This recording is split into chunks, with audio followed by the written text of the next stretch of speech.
Thanks so much for joining us tonight. We have a really exciting show tonight. Obviously, astrophotography is a massive passion of mine, and I could definitely spend all night talking about it. So luckily we do have a couple hours or so to go with, so that's pretty handy. So tonight, obviously astrophotography. Sorry about that, I've got something playing in the background. Oh no, here we go. So I think the first thing I'm going to do is introduce our guest tonight, and is one of my very good friends, Jay Evans. And Jay's based in the Blue Mountains, and he's a guide over there, as well as a professional photographer, very talented photographer. Yeah, how about you introduce yourself, Jay? Hi everyone, thanks Luke. Thanks Luke and Paul and Nick, who's I think not here tonight anyway, but thanks for inviting me on. So yeah, so my name is Jay. As Luke mentioned, I've been working with Luke for quite a few years now around doing astrophotography workshops around Australia. Lots of fun. I'm sure we'll talk a lot about those tonight. But yeah, based in the Blue Mountains, up here in the cold, beautiful clear sky tonight, just a very bright moon. So no astro tonight, unfortunately.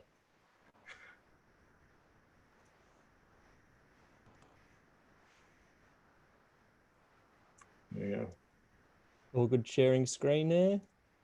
Do you want me to share my little Prezzo intro there, Luke? Yeah, why not? Why not? Okay, let me get this thing up.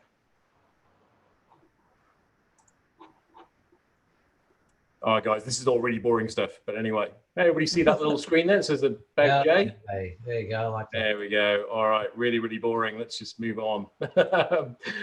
So there you go. Big picture of my red face. I'm a landscape photographer, also a teacher up here. I'm a tour guide. I do a lot of fine art printing as well of my images up here in the Blue Mountains. Do we have anybody else on who's from the mountains here as well? Don't know. No, nobody else, mate. It's just me. I can see Davey Rogers there, though. Hey, Davey. All right, so I'm blessed. I live literally 15 minutes walk away from these three girls, the three sisters. And you'll probably find me around the mountains, mostly doing waterfalls and landscape around here. Obviously doing a lot of astrophotography as well. We'll talk a lot about this stuff, doing a lot of nightscaping. Again, we'll talk about that tonight. And also you'll find me at this place from time to time. Thankfully, we've all been called back. So it's currently reopened again. So I work at Scenic World Blue Mountains. And I actually do get to drive the world's steepest railway. So yeah, very lucky to be able to do that. Really diverse life you got there, Jay. Yeah, what a wonderful place to be. Given I used to be a project manager in the city, and now I live up here and do this instead. So can't complain. And Luke and I, again, we're both Sony digital imaging advocates, which is one of the things we get to work together. So do a lot of I'm running a lot of events, astrophotography events and things like that up here in the mountains as well. You'll be able to find us at SonyaNZ.com if anyone's shooting with Sony or even not shooting with Sony. And I'm also a Layer affiliate. And I have quite a few guiding credentials. I'm an accredited guide and commercial tour operator at Uluru-Kata National Park. Also accredited guide at in Northern Territory National Parks. And up here in the mountains or across New South Wales, I am an EcoPass holder, so I can run at tools and workshops here in the Blue Mountains and across other national park areas in the mountains, including places like Barrenjoey and Ku-ring-gai Chase National Park. That I've been doing quite a lot over the past few weeks. So yeah, Luke, that's me. I'm going to stop sharing my screen. Yeah, well, look, yeah, no, it's fantastic. We haven't actually caught up for a while, so it's really good to see you and good to, I guess, have a chat about Astro. It's something that we've done many a time for extended periods, and so it's nice to be able to share a bit of our knowledge, I guess, with everybody, and also, I guess, talk about some of our favorite experiences and what gear is good and those kind of things. One thing we will say from the outset is if you have any questions, feel free to ask away. We're monitoring the chat here on Zoom and also on YouTube like a hawk. So if you've got anything that you want to ask, Paul will be helping out with questions tonight, given that it's not necessarily his subject matter that he deals with the most, although I'd love to coax Paul out on a few I Astro completely remember shoots. my last time. The last time I did Astro was with the maestro here, Luke, and I do remember sort of basically looking on the back of my screen, taking almost an identical composition as Luke's, and deciding that I was better off packing my camera away and just watching. Well, it's And it wasn't. And this is something that we'll get into during the evening, but it's one of those areas that I feel like, as much as you like to think, anyone can do anything, and you kind of can, there is at the very high end a lot to be said about cameras that have sensors that are particularly good in low light and can handle the heating that happens on the long exposures and reduce noise. And so I'd be interested in sometimes during the night to hear more about that, and also how you get around that if you don't have a Sony A7 III or whatever it is. That just make night look like day. How you get around that is something I'm pretty interested in as well, because I'm still hacking around with my old Canons. Yeah, awesome. Well, I think you sort of led off there with maybe one of the topics that we could start with, which is looking at equipment and how equipment can have a massive focus on the quality of images that you get in astrophotography. And I guess because we're photographing at night, cameras are light boxes that are wanting to capture as much light as possible.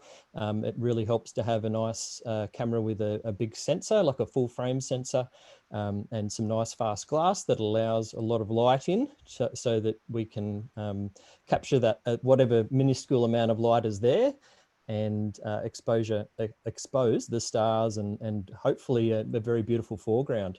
I guess one of the keys that we're trying to achieve, and I guess when we use the term astrophotography, at least from Jay and I's perspective, it's much more related to nightscapes, which is what we included that in the title. Astrophotography also can refer to deep space, which is when you're looking at specific objects in the night sky and generally don't have any foreground involved at all. And for us, we're more interested in capturing maybe a scene that we would take during the day that's very beautiful, and then actually including some celestial objects in that picture as well, just to give it a real different feel to it. And in some cases, you can actually capture these images or capture a scene that maybe hasn't even been captured before, or very little, because not many people go to these sort of places at night. So it's always exciting to think of a new thing to do and visit a new place, and doing all the planning and things that come out of that. But I was getting on to talking about gear. Jay, what are your thoughts on equipment in terms of cameras and lenses? What's your go-to combo at the moment? It's probably going to sound very pro Sony tonight, so it probably I do apologize for that. Given we're both advocates, but I mean, I mean, I've always had the conversation with people. I was a Canon shooter for well over 20 years, and last Canon camera I had was the 5D Mark IV, and although great camera for shooting astro on, didn't really have any great lenses to go with it in terms of the combination. So you tend to have to go outside the Canon sphere to look at like Samyang or Laowa for lenses if you were looking at doing your astro. But I've moved over now fully to Sony, and it's one of those things I tend not to look back when I see some of the images I now get off the Sony compared to some of the old images from the Canon. But today I'm shooting with what I think still today is probably, even though it's slightly lower resolution, probably the best astrophotography camera out there today, which is the Sony A7 III. And I also shoot with an A7R4, although A7R4, 61 megapixel camera, if anyone else in the group currently has one, does introduce some issues around astrophotography, especially like keeping point stars, but we'll talk about that a bit later. But certainly, exceptional cameras for low light, just that huge sensor lets lots and lots of light in. And the glass that goes with it. I've been shooting with the Laowa 12mm f2.8 for quite a while. And I think that in combination with the A7 III is pretty much a winning combination for me at the moment. I think pretty much most of the images I've done in the past 12 months have really been shot exclusively with those two as bits of gear. Also, Sony just kind of dropped down a new lens as well, the 20mm f1.8. And I've just got hold of one and I've been shooting with it for a few weeks, and it's pretty incredible given some of the results that I'm getting off it. I've got a few images in the background here. We'll kind of get to as we go through this evening. So give you guys an example. Yeah, very, very keen to see that 20 mil. I've actually got a few slides here where I have a bit of kit to talk about. So I might just share screen and put that on. Which one do I want? This one here. All right, cool. So hopefully you can see my screen here now. So I've just, this is the Sony a7 III that Jay was talking about. So that's also actually the same camera body that I'm using as well. And the main reason, yeah, like he was indicating, it's got a lower resolution, but still on a full frame sensor, which basically means that the size of the pixels, the photo sites on the sensor are larger. And so you're able to capture more light and have a better, I guess, signal to noise ratio, or less, less noise overall. So it renders a much clearer picture than something like the A7R4 would, which is a bit of a shame from that perspective, but that's why I've decided to go with one of these. I also used to use an A7S as well, which is this camera here. I actually still have it. And I've got it more from a time-lapse perspective now.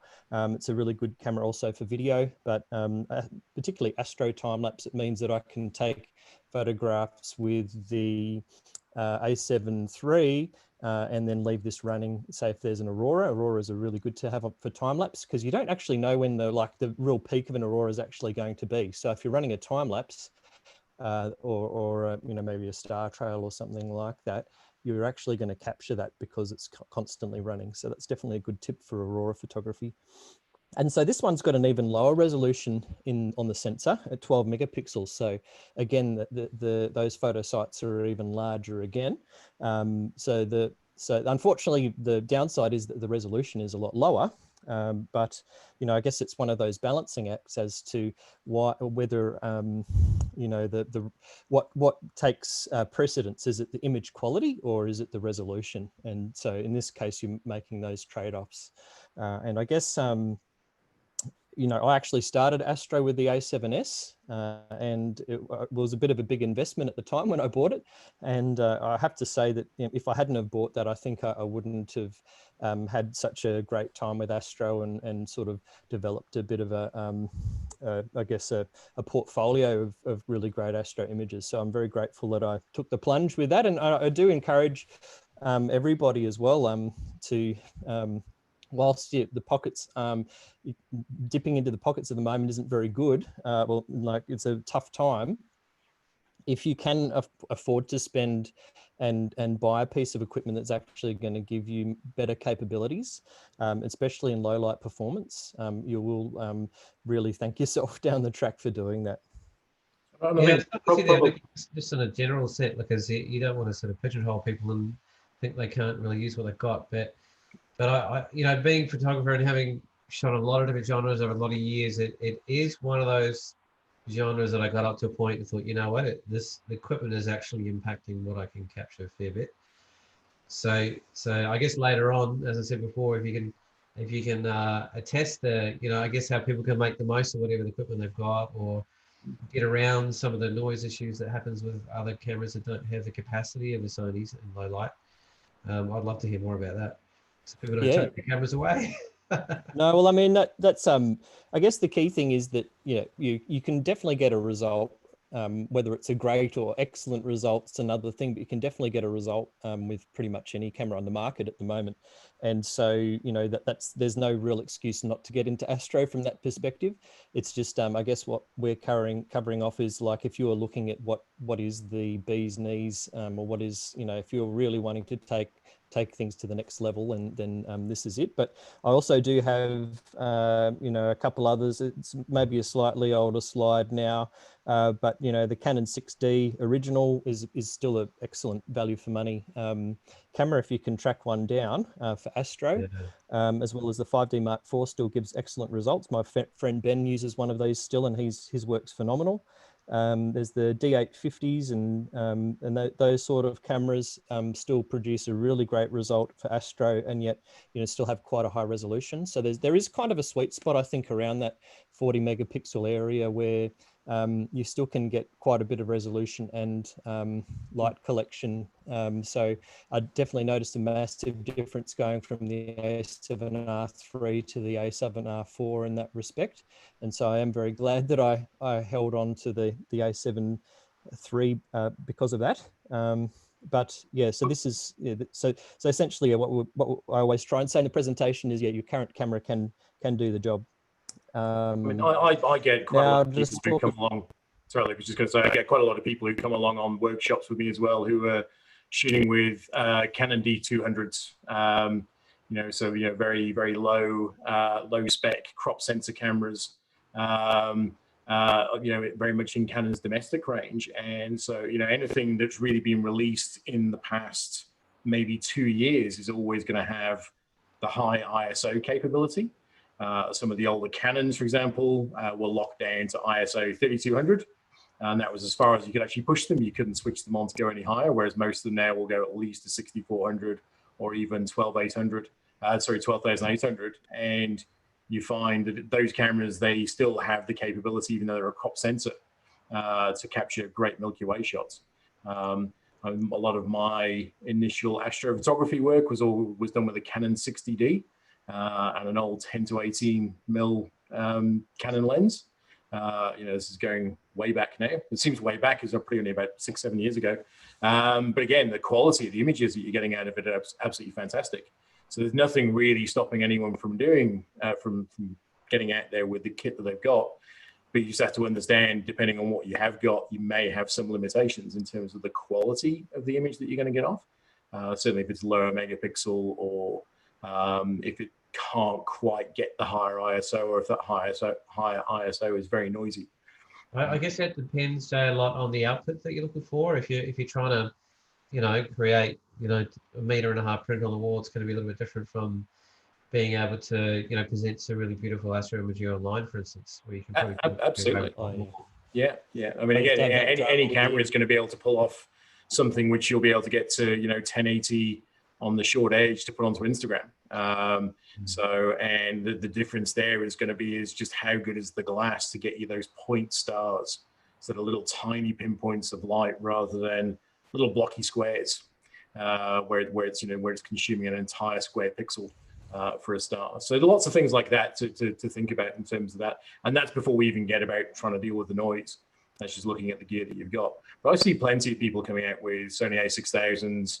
I've seen a whole raft of people coming through with the Canon Canon R's, the new Canon mirrorless, Nikon Zs, and everybody's getting absolutely amazing results out of them. But even the guys going back, say with the Canon D200s, which is still relatively new camera, but they're getting some amazing results out of them.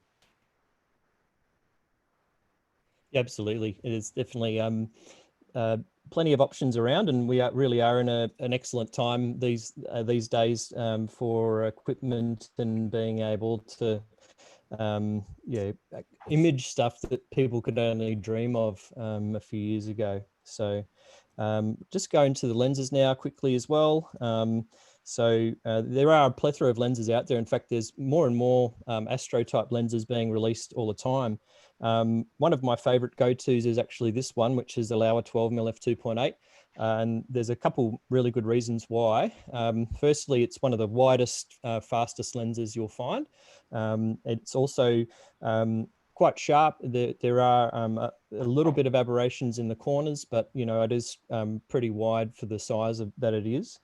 It takes 100mm filters as well. So if you're using like a natural night filter or something like that, you can actually still put a filter over the front of the lens using a specific adapter for the lens, and still use those 100mm filters, which is pretty incredible given how wide it is at 12mm for full frame.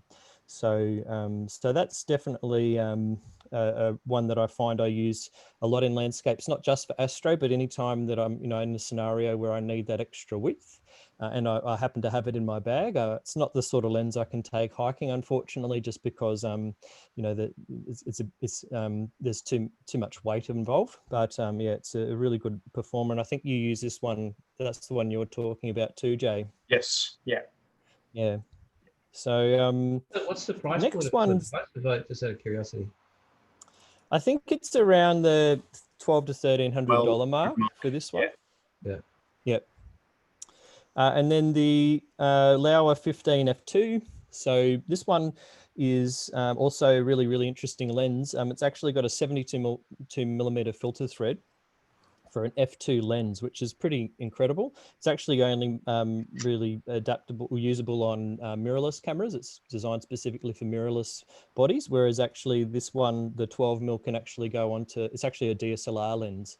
And so, so you can bear that in mind. But the size is really small, good chroma performance, although the edges, you know, again, probably not ideal. I normally shoot at about 2.8. But yeah, it's what's as a coma, performer. Luke?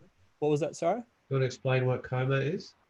Yeah, I'll see if I can find some pictures that show it. But basically, it's when you get bat wings in your on your stars, and so the stars actually have a very unusual shape, and they can also have a kind of a bit like it's ghosting out of the side of the star. So it generally happens on the edges of the frame. If it's a very poor lens, it'll be happening not in the edges, but towards the center as well. So it's basically due to the design characteristics of the lens itself. And so that's why you'll hear people refer to lenses as a good astro lens, because those typically have a better performance for those kind of characteristics. So that might be a problem if you're shooting during the day and that kind of thing. It still might be very sharp, but it still may have this coma characteristic come through. Do you have anything to add to that, Jay? I'm not the best technically explaining things. I've actually got a bit of a slide on lens aberrations. That might be good to show later. Do you want to jump to that now? Can do if you. Yeah, might as well. I'll just stop sharing. We'll keep flicking around. That's all right. Why not? Don't let me mess with your flow, guys. You go. No, it's good. No, it's all relevant stuff. So let me just share this one. So here you go. So lens aberrations. So this got this little picture in here. If everybody can see this, this is actually off the old Canon 1635 f2.8, the L2 version, and this is like the top left corner of an image. So it shows how those stars have kind of flared with that bat wing kind of flare to them. If you're looking at those, and really what it is, it's as Luke says, it's a design aspect of the lens where you have these massive curved front elements to the lenses and curved aspherical elements all the way through the lenses. As the light hits them, if there's a slight misalignment to the elements themselves, it creates that flare on the edges of the lens, and that's what, when it gets to the sensor, it either comes out as like that bat wing, or it comes out as a coma or a comet, or it comes out as astigmatism, which some people might have in their eyes, where it's stretched the stars out a little bit, making them look a little bit longer, or more like ovals. And so, yeah, as Luke says, like a good astro lens has that really well controlled in all the corners, all the way around the edges, as well as in the middle. And that's why it's actually quite difficult to find that perfect astro lens, because some lenses are terrible in the corners. And you'll hear Nightscapes and astrophotographers always say, "Oh, that lens is terrible," for that very reason. So that's the. It's not a very scientific diagram, but it gives you an idea of how that actually occurs in those lenses. Yeah, awesome, Jay. That's good and stuff. that I was going to say as well, that could occur even if you have one of the best lenses in the world for astrophotography. That can occur over time, because as the lens gets older and elements might move a little bit, even a micromillimeter, they could potentially cause that astigmatism and actually get worse over time, especially if they're being carried around in a bag all the time. So it's always something to keep an eye out for. Zoom into your images when you're at shooting astro, and actually have a look in the corners and have a look at the edges and see what's happening to the stars in there as well. Yeah, and sometimes these sort of things can even get affected by temperatures as well. And I know that some lenses, the infinity point when you're focusing, and other aspects may change quite dramatically depending on temperatures. And when we're shooting astrophotography, we're quite often under a very clear sky, which means a very cold night, and so that can actually have an impact, and you might feel nights. I certainly find some nights I can't get my lens to really do what I want, and then other nights it's a dream. So it's focusing at night and working with lenses sometimes in the dark can be a bit of a nightmare. So it really helps to understand and know your lenses inside out, so that you don't really have to muck around too much, because in the dark, it's very, very hard to see what you're doing. Yeah. I'll just switch back to this screen here. And that's probably one of the biggest things that we always talk about, and we always teach as well in our workshops, is that it's great to have some of the best gear, but unless you know where the buttons are in the dark, it's not going to do you much good when you're out there. You need to practice with it. You need to be able to use the live view to focus on pinpoint stars, but you need to be able to know where those buttons are in the dark, because constantly turning your headlamp on or turning your torch on is going to annoy other photographers who are around you, but also it's going to ruin your night vision as well. So it's always worth making sure, if you invest in the equipment, spend some time practicing with it as well. It's all practice at the end of the day. You can point a camera at the sky, expose for 30 seconds, and you might come out with the best image you've ever got. But certainly practicing where all those buttons are on the camera and knowing what they all do, and knowing how to do that. Yeah, I think I remember the first time that I sort of fumbled around with it like 15 years ago. It was like, oh, I'm out there on my own. How do I focus in the dark? You know, you actually need to almost learn and know where the sort of position is on your lens, and it's often not infinity. It's just a little bit before, a little after. Just a little bit before, yeah. You can get a bit caught out with that, and I'm sure you'll go through that later. But that was, yeah, there's a certain sensibility, and we'll probably get to it later as well. You hinted about torches, so there's a certain etiquette when you're out there shooting with other astrophotographers that I'm sure you guys will come across. Because absolutely, if you're out there with people that aren't unfamiliar with it, it's not much fun. Yeah. I'll just jump back to the lenses quickly. This is a great option if you don't have a scenario where you need to shoot wide. So generally with Astro, we're liking to shoot probably in the 12 to 16 to 18 millimeter range. So 24 would seem like quite a constrained focal length. That's generally because if you're trying to fit in the whole galactic core of the Milky Way, which is generally the major target for our Astro photos, and you want to have a bit of foreground in the scene, then you're going to have quite a wide lens to fit all of that in. If you're going to go to something like the 24, you're going to have a much smaller section of that frame, as part of that. So, I actually find it a really good lens for Aurora, where you're looking at more of a smaller area in the scene, maybe trying to make the Aurora look a little bit bigger, because it's just, we're cutting in a little bit onto it. So that's definitely a good option. And I don't have another slide of the lens Jay was just talking about, but Sony did release a 20 millimeter f1.8 that is essentially, probably could have been a GM lens, but for whatever reason they didn't make it one, and made it a lot more probably affordable too, which was good. Then you can look at shooting sort of around the 50 millimeter range, and this is going to be more just it's going to be much harder to include a foreground when you're shooting at these kind of focal lengths, because if you're trying to get the stars and the foreground in the scene at the same time, you're really going to have to be shooting objects much further away. So I wouldn't use this one quite all that often for Astro. I don't think it's the best performer either, but you can do Astro panoramas and different things like that with these kind of lenses. There's definitely plenty of other options that are really good. It's a bit of an older slide. There's probably some better options out there at the moment, but I think that's the Sigma 35mm Art, which is a really nice lens for panoramas. And you've got things like the Tamron 15 to 30, Nikon 14 to 24. And then there's a few other options too if you're shooting with a crop sensor camera, like the Takina and the Samyangs and things like that. So equipment that you have, and I guess it just really comes down to what you find, what fits your price bracket really, because you can drop a lot of money on these sort of lenses. Yeah, I've got the 35, and that's a really versatile lens for portraiture and event stuff as well. So it's actually could have.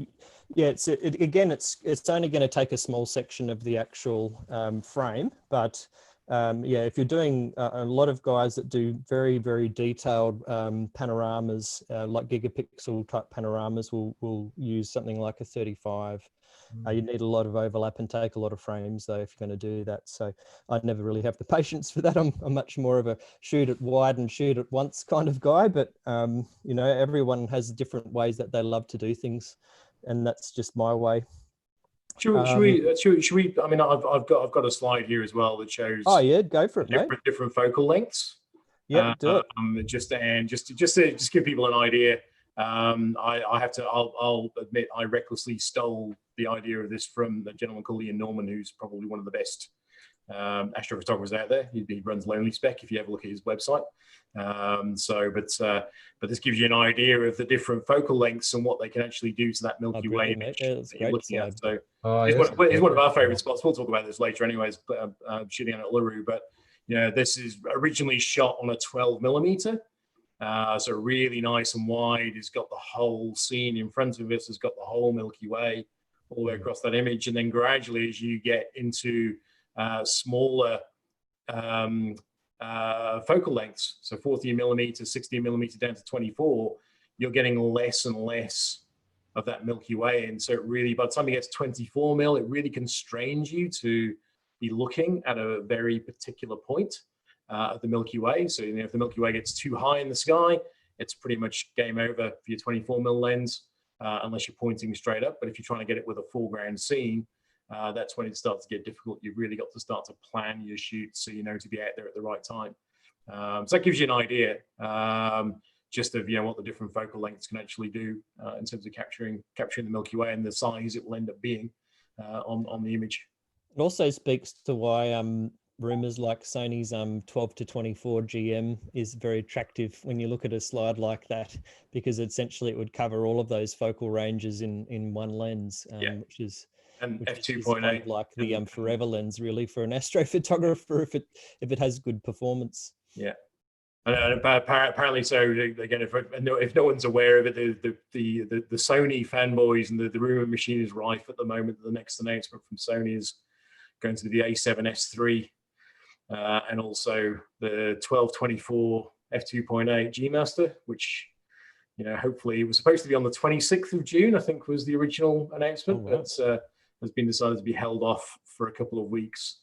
I think some competitiveness. Yeah, Canon's meant to be announcing the new R5. R5, yeah, maybe next week as well. But we'll see. They've been talking about it for about a year. Yes, yeah. So yeah, everyone's playing pandemic politics with the rumor machines about cameras at the moment. So it's been held off because of supply issues. It's been held off because, you know, so and so is announcing this. So we'll wait and see. But if, as Luke says, if there's a 12 to 24 mil G Master from Sony, and it has the quality in it that we'd expect from a G Master lens, it would be, you know, from a Sony perspective at least, it'd be an Astro killer from any other lenses that anyone's using. So it's one of the major gaps, I guess, that Sony has at the moment is their sort of widest, fastest. Is it probably the 16 f2.8. Of the 16 to 35, and so they don't really have a really solid ultra wide Astro option, certainly not an ultra wide Astro Prime, and so that's where other brands like Sigma and Samyang have a lot more, and obviously Laowa have a lot of offerings, and sort of that's why you sort of have to go off brand, I suppose, and use a third party lens. So I guess they're a bit more affordable, is my understanding, all those three brands relative to, say, the Sony and Nikon lenses. I guess that's always the case in most of the time. The third party brands are a little cheaper than the, you know, the actual primary brand, say like a Canon or a Sony or a Nikon lens. So I guess that's what they appeal. They probably price it lower to you know, to draw people away from the native brand. So yeah, so that certainly helps out a bit. Yeah, so no, that's a great comparison, Jay. So thanks for that. Drop that off. There we go. Yeah, brilliant slide. Yeah. I'll just quickly talk a bit about the other equipment that I use as well. Might as well, since I've got this slide going. So that were the other lens options. tripods are also obviously super important. It's very hard to shoot astro without a tripod, although, you know, these days with the way some of the cameras are going and the image stabilization, it's actually becoming more of a reality that you can shoot astro without it. But, you know, obviously that's more mucking around than doing anything serious. W2204. And so, you know, there's obviously any tripod will work, but, you know, it's good to have a nice sturdy one that is definitely not going to shake or vibrate or anything like that. Ball heads, L brackets, very, very useful at night. So you don't have to rotate your ball head and muck around. You can just switch it out and there's no problem.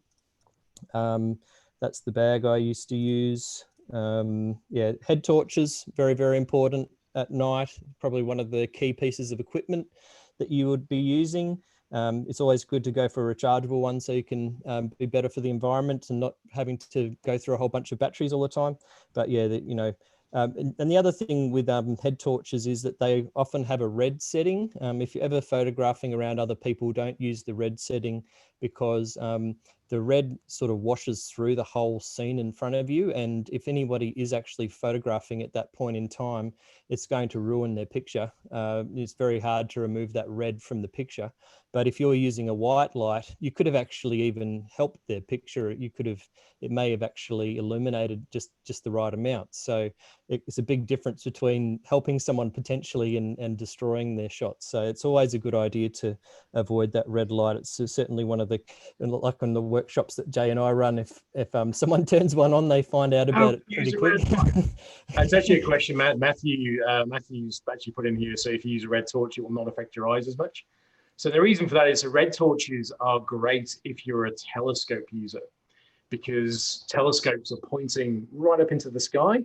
And so if you turn your red lamp on, it's not going to affect the light coming into the telescope at the top. Whereas your cameras are actually photographing a scene that's in front of you. So as Luke says, turn that red light on and it's just going to wash right across the scene.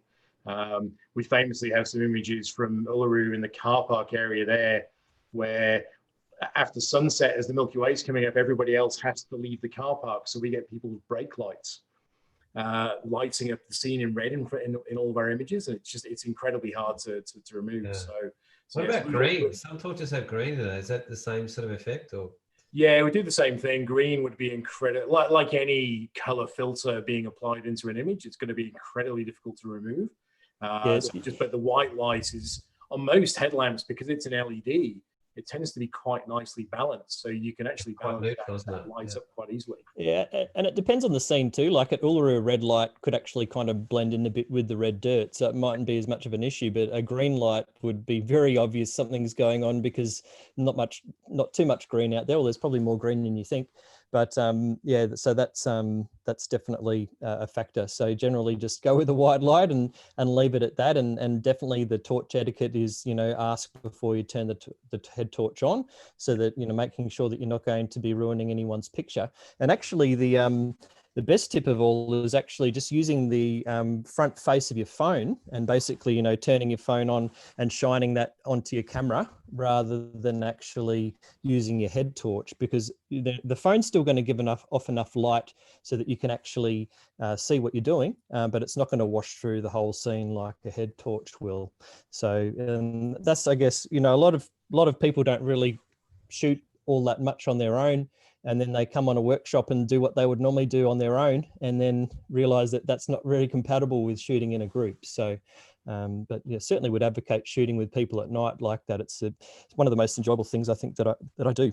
Excuse me. How do you set that up? I mean, you guys do workshops with lots of people at the same time shooting, and how do you sort of set it up in terms of positioning or timing or etiquette so that the people get the most out of the opportunities rather than having to wait or take turns? Or oh, we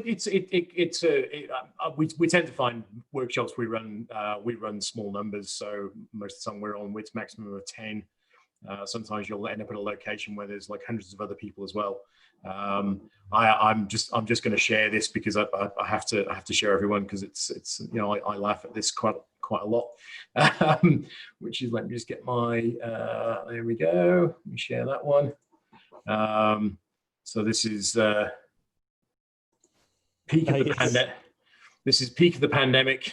up at Barrenjoey Lighthouse a few weeks ago with, I had 3 people up here on a workshop, and we probably had about 50 other people up at Barrenjoey shooting the lighthouse as well, shoulder to shoulder, not keeping much in the way of social distance, which is a bit of a problem. So that's the kind of issue of trying to manage everyone, because there's only certain spots that you'd have up at a place like that you could literally, everybody could get the shots and get it aligned properly, which is why everybody here is stood in a big long line, because that's where the best position is to get it. So you have a lot of issues like that you have to contend with when you're in with groups of other people. But by and large, we tend to find a lot of people, they'll come in a group and they'll really work together. So you end up with people with tripods literally on top of each other, side by side, camera touching the neck of one tripod, that kind of thing. Because everything's on a tripod. No one's walking around doing shots. Everyone's got everything set up in a tripod. So it's quite easy to get people grouped up together so they can all effectively get the same shot. But we do tend to... Sorry, Jay. If it's a coordinated group like a workshop as well, what we would normally do is tell everyone, say you've got sort of 5 or a reasonable amount of time to get set up and ready and everything, and then and then they can use their head torches, provided there's nobody else from the members of the public there. And then we basically say, look, lights off in 1 minute sort of thing. And if the conditions are really, really good, or we might hurry that up a little bit, but basically, and then after that point, it's basically phone lights only. There's no head torches anymore. And that's a really good way of making sure that, people don't interrupt. And, if someone does need to use their head torch for whatever reason, if there's a emergency or something like that, then of course that's not a problem. That works really well, doesn't it, Jay? I think it's yeah. And I think it's one of those things, as you say, if you're in danger, you've got to turn your lights on anyway. So I don't think anyone's going to mind if you're about to fall off the edge of the cliff. But certainly, everybody tends to work together, so it's a good thing to see out there. Yeah, Occasionally you hear in a big group of people that turn your lights off. So you hear a comment right from the end of the row, but because someone's turned the light on while they're trying to ruffle through their bag or trying to find the focus point in their lens. But it's definitely something that I've gotten less used to now, having moved to Tassie, is photographing with large groups like that Barrenjoey shoot. I think I would try and find that quite hard to adjust to now. But it's amazing how popular Astro's getting, because I do remember back, several years ago going up there and being the only person on quite a few nights. So it's but it's a good thing. It's great that people have this avenue of being able to go out after work and enjoy the night sky and learn a bit about astronomy, I suppose, as well, and meet some new people and have a great experience. And that's what Astro is all about, I think. So yeah, it's absolutely brilliant. One of the questions we had in the audience, which probably relates to that a little bit earlier, was how you handle the infinity mark and focus on cameras in the dark. Like, one of the ways that if I'm out on my own, I might choose a focus point where I want to include the foreground of the shot. I might actually use my torch to, if it's strong enough to focus on a point roughly, and obviously when it's all lights off, you can't do that. You've either got to know what your infinity point is, or maybe use a star to focus on and use that as the point. But what's your sort of thoughts around how to instruct people in terms of focusing in the dark? Well, yeah, I mean, focusing in the dark's definitely, I think, the hardest aspect to Astro, and I still struggle with it myself every time I go out, and I get lenses are focused by wire, and so you don't actually have an actual visual gauge to go by apart from like a number on the back of the screen. So that can certainly make life a bit interesting. But having the amazing live view setups that we have now, you can usually just magnify right in onto a star and focus and move the manual focus back and, well, it's picking up my hand, back and forth, and until I guess things get sharper. And so there's generally a pinpoint where you'll find that going one way, the star will go soft, and then the other way it'll go soft, and you sort of just keep moving it back and forward until it just sort of goes to that smallest pinpoint possible. I actually do find, at least with the A7 III, that if you have, what's the focus peaking on, that can actually help with a pinpoint star too, just to be able to visualize the sharpest point. It really is, I think, lens dependent when it comes to those sort of aspects.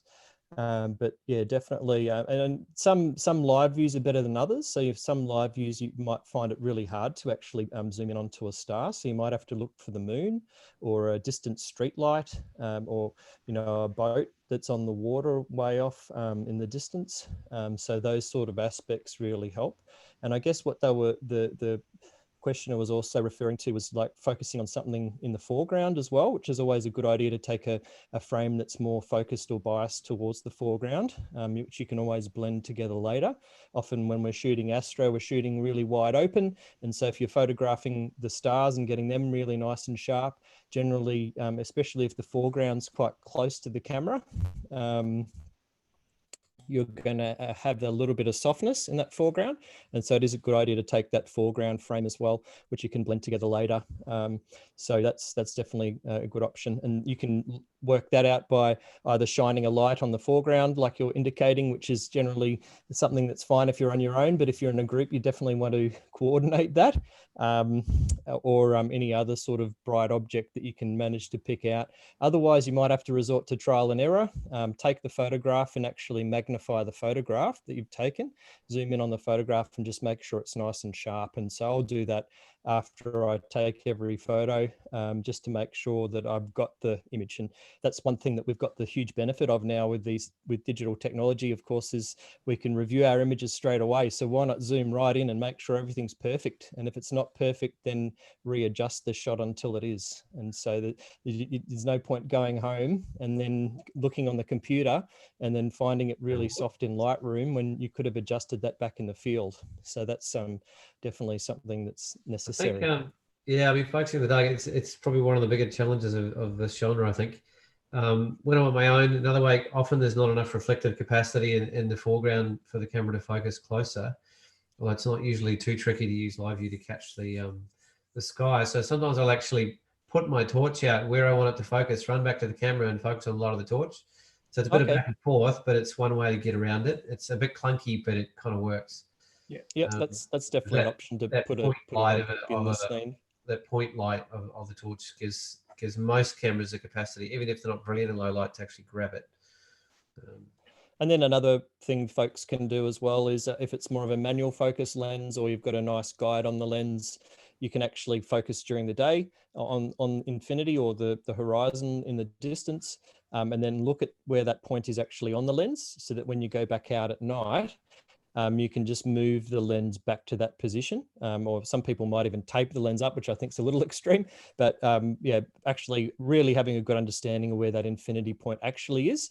There's not a lot of lenses where the infinity mark that's actually put on the lens is actually correct. Even on the Sony lenses themselves, when it says it goes to infinity, sometimes the actual point that you focus on isn't actually that point, unfortunately. So you can't really trust what it says unless maybe you've got like a Zeiss lens or something like that. And so it's much better for you to find out for yourself where that infinity is. But I'm sure you've got some points of view, Jay, as well, to add to the focusing question, which is a big one. Yeah, well, like you said, I mean, one of the big issues, and when I have people on workshops with us, is that sometimes people will turn up, they'll have floating focus. So like if anyone, any Canon shooters here, remember the old 1855? You just get as a kit lens. So I've had a few people show up with those. Yeah. And it has this really, really loose focus on the front. So, and it has no markings on it. You can just keep turning it and turning it and turning it. And so you never actually know whereabouts it is. You know, crazy lens. But, you know, and that's the thing, it's just the trial and error of then, as Paul says, using a torch to try and light up the scene so you can see it in your live view, gives some idea of where that focus point is. Or if you are lucky enough to be in an incredibly dark sky and be able to pump your ISO up, that your live view can pick up just a little tiny pinpoint of light.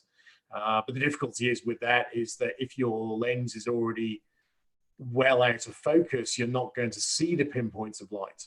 You need to know roughly where the infinity point is, otherwise the stars are too soft, so they won't show up in live view. Blur, yeah. When you zoom in, it'll just be a blur, and you won't even notice it's there. So it is tricky, and probably, I mean, that's probably one of the points, and one of the things we talk about quite a lot is that, you know, the body of the camera really doesn't make the difference these days. It's the glass that you've got, it's the lens that you've got strapped on the front.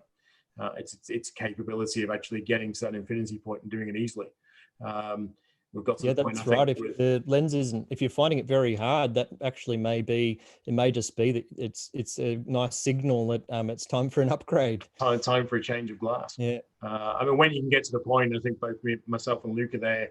Where you've got lenses that are a hard focus point, hard infinity. It's not quite hard infinity, so you know you can just turn it over and the focus ring stops, and you know you can just then twist it back a little bit, and you can just start shooting, and you know you've got perfect focus.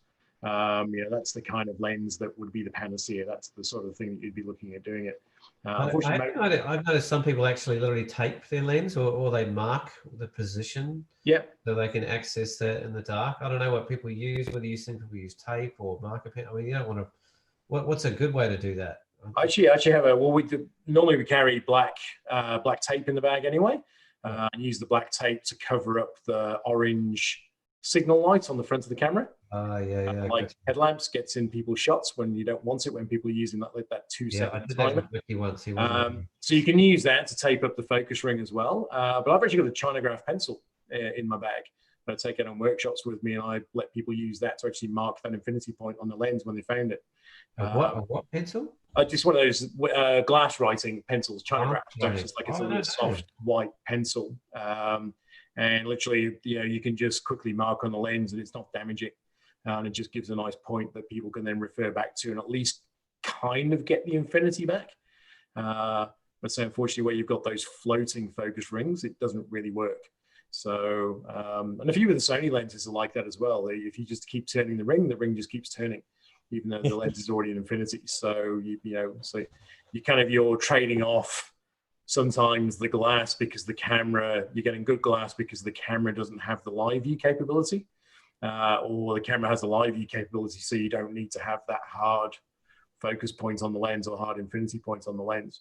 You're saying, Jade, it's generally on most lenses just before infinity rather than after, if it's going to be a shift. So my last 2 main Astro lenses that have had like the hard stop, if you go all the way over to infinity, you just take it back just a touch. It's found the focus on the stars and it's pinpoint. That was a Samyang 14mm f2.4 and the Laowa f2.8 because they're both hard infinity. It stops when you get over to the infinity point, or stops when you get over to the end.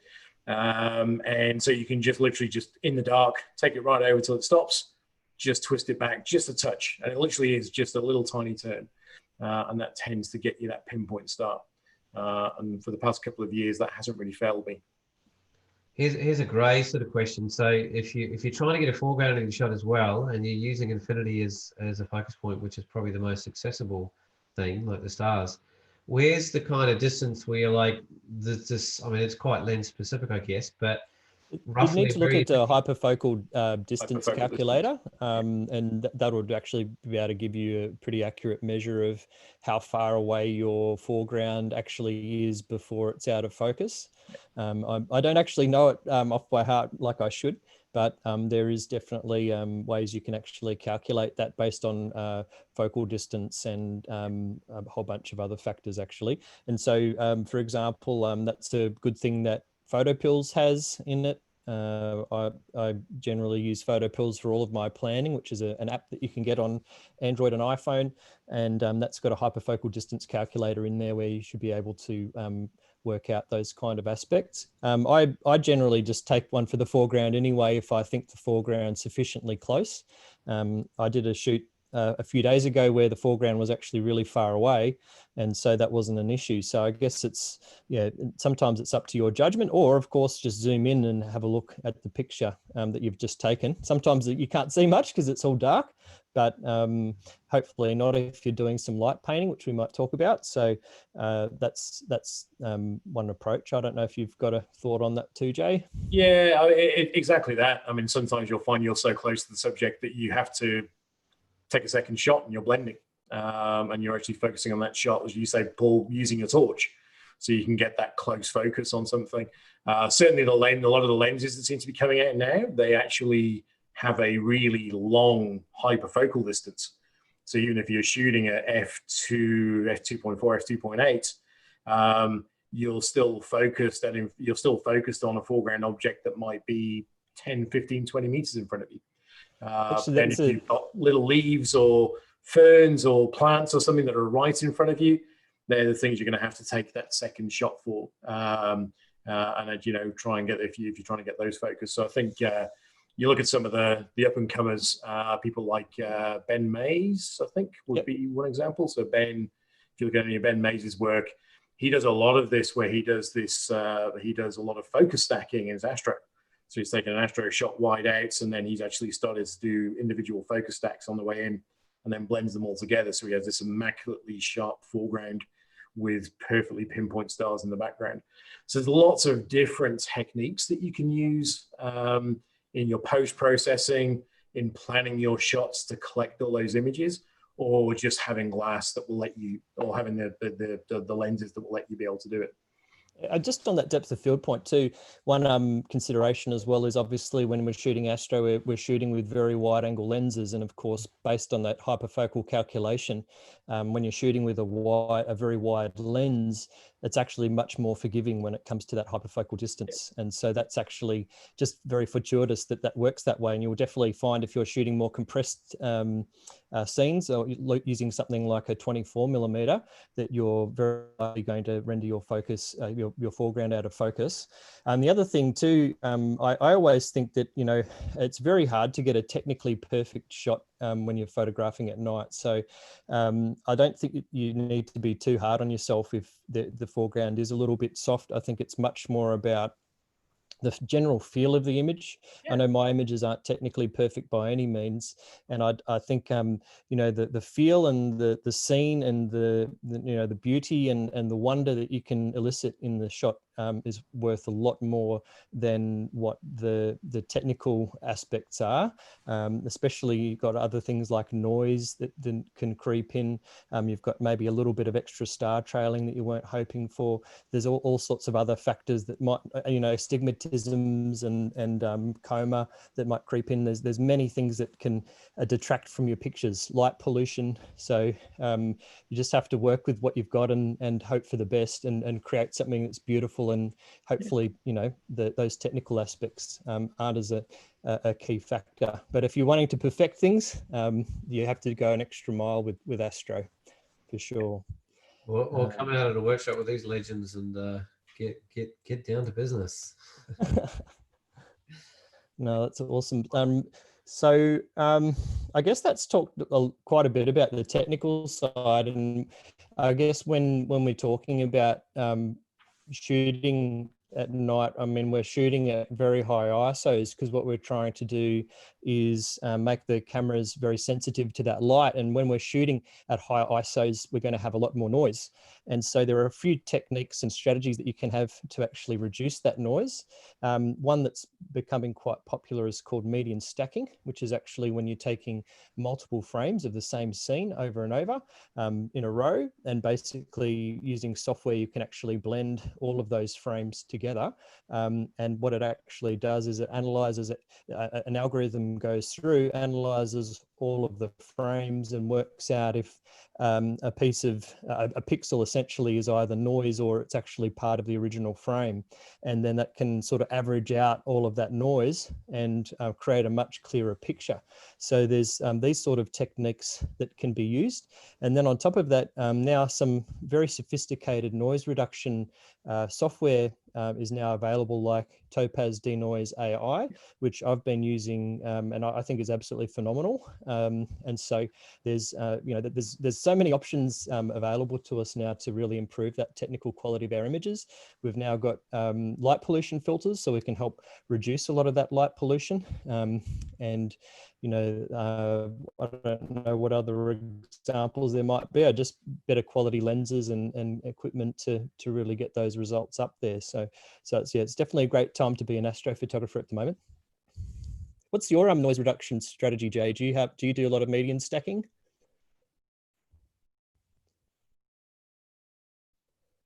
Jay? We might have lost him. People are doing. Sorry, you there? Yes. Okay, sorry. Yeah, my screen just came up and said your internet connection is unstable. Oh. I'm on one of the fastest MBNs around. How can that happen? Anyway, it's Zoom's problem, not mine. It's because you guys are in Tasmania. It's because you guys are in Tasmania. That's why you're so far away. So I've tried to kind of step back from the median stacking and try to go back to doing single shot. Because when you're capturing in a single shot, and again, something you've got to think about when you're out there is that you might want to move around the scene a lot.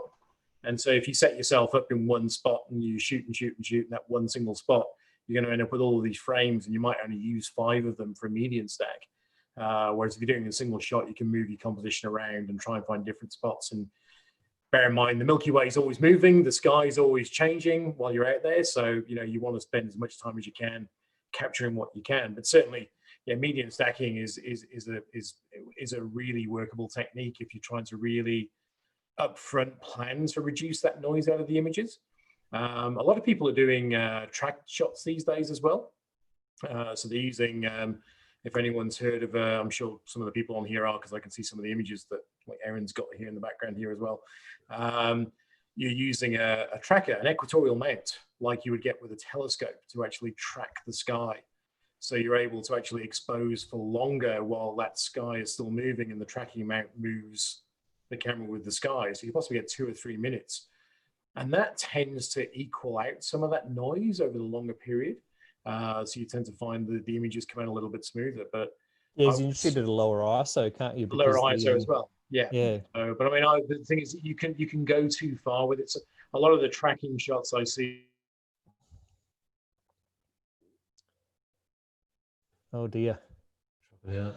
Well, it was nice having Jay with us. I'm sure he'll be back soon. Lenses. We lost you a bit there, mate. Oh, sorry, I've gone again. Yeah. Okay, sorry about that. So your people are using those tracking mounts with really long lenses, and those long lenses are focused on a little nebula up in the sky. And so they're able to actually track that nebula as it moves and capture lots and lots of individual shots, then stack those together using those same techniques. And that's how you're getting the more, what they refer to as wide field or deep sky objects. Deep sky tends to be off a telescope, but the wide field tends to be when you're using a DSLR or a mirrorless with a longer lens, say 100, 400, or even a 600mm lens. So the technique really works when you're doing that way, because that's the only way that you can capture those. And so that's something really worth thinking about. Again, when we were up at Barrenjoey last week, a friend of mine, Angelo, was up there. He took 3 hours of stacked shots of a nebula on his tracking mount using his Canon 100-400 lens. And the result is amazing, what he's been able to capture in that nebula. A bit of processing after all the stacking.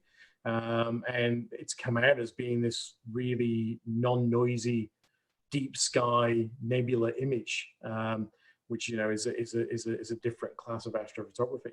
So a lot of the processing techniques is very different with that too. The different softwares that they use. They use all sorts of names that I've never really heard of. That's right. Like, but a lot of them still do the same thing. They still do the median-based stacking.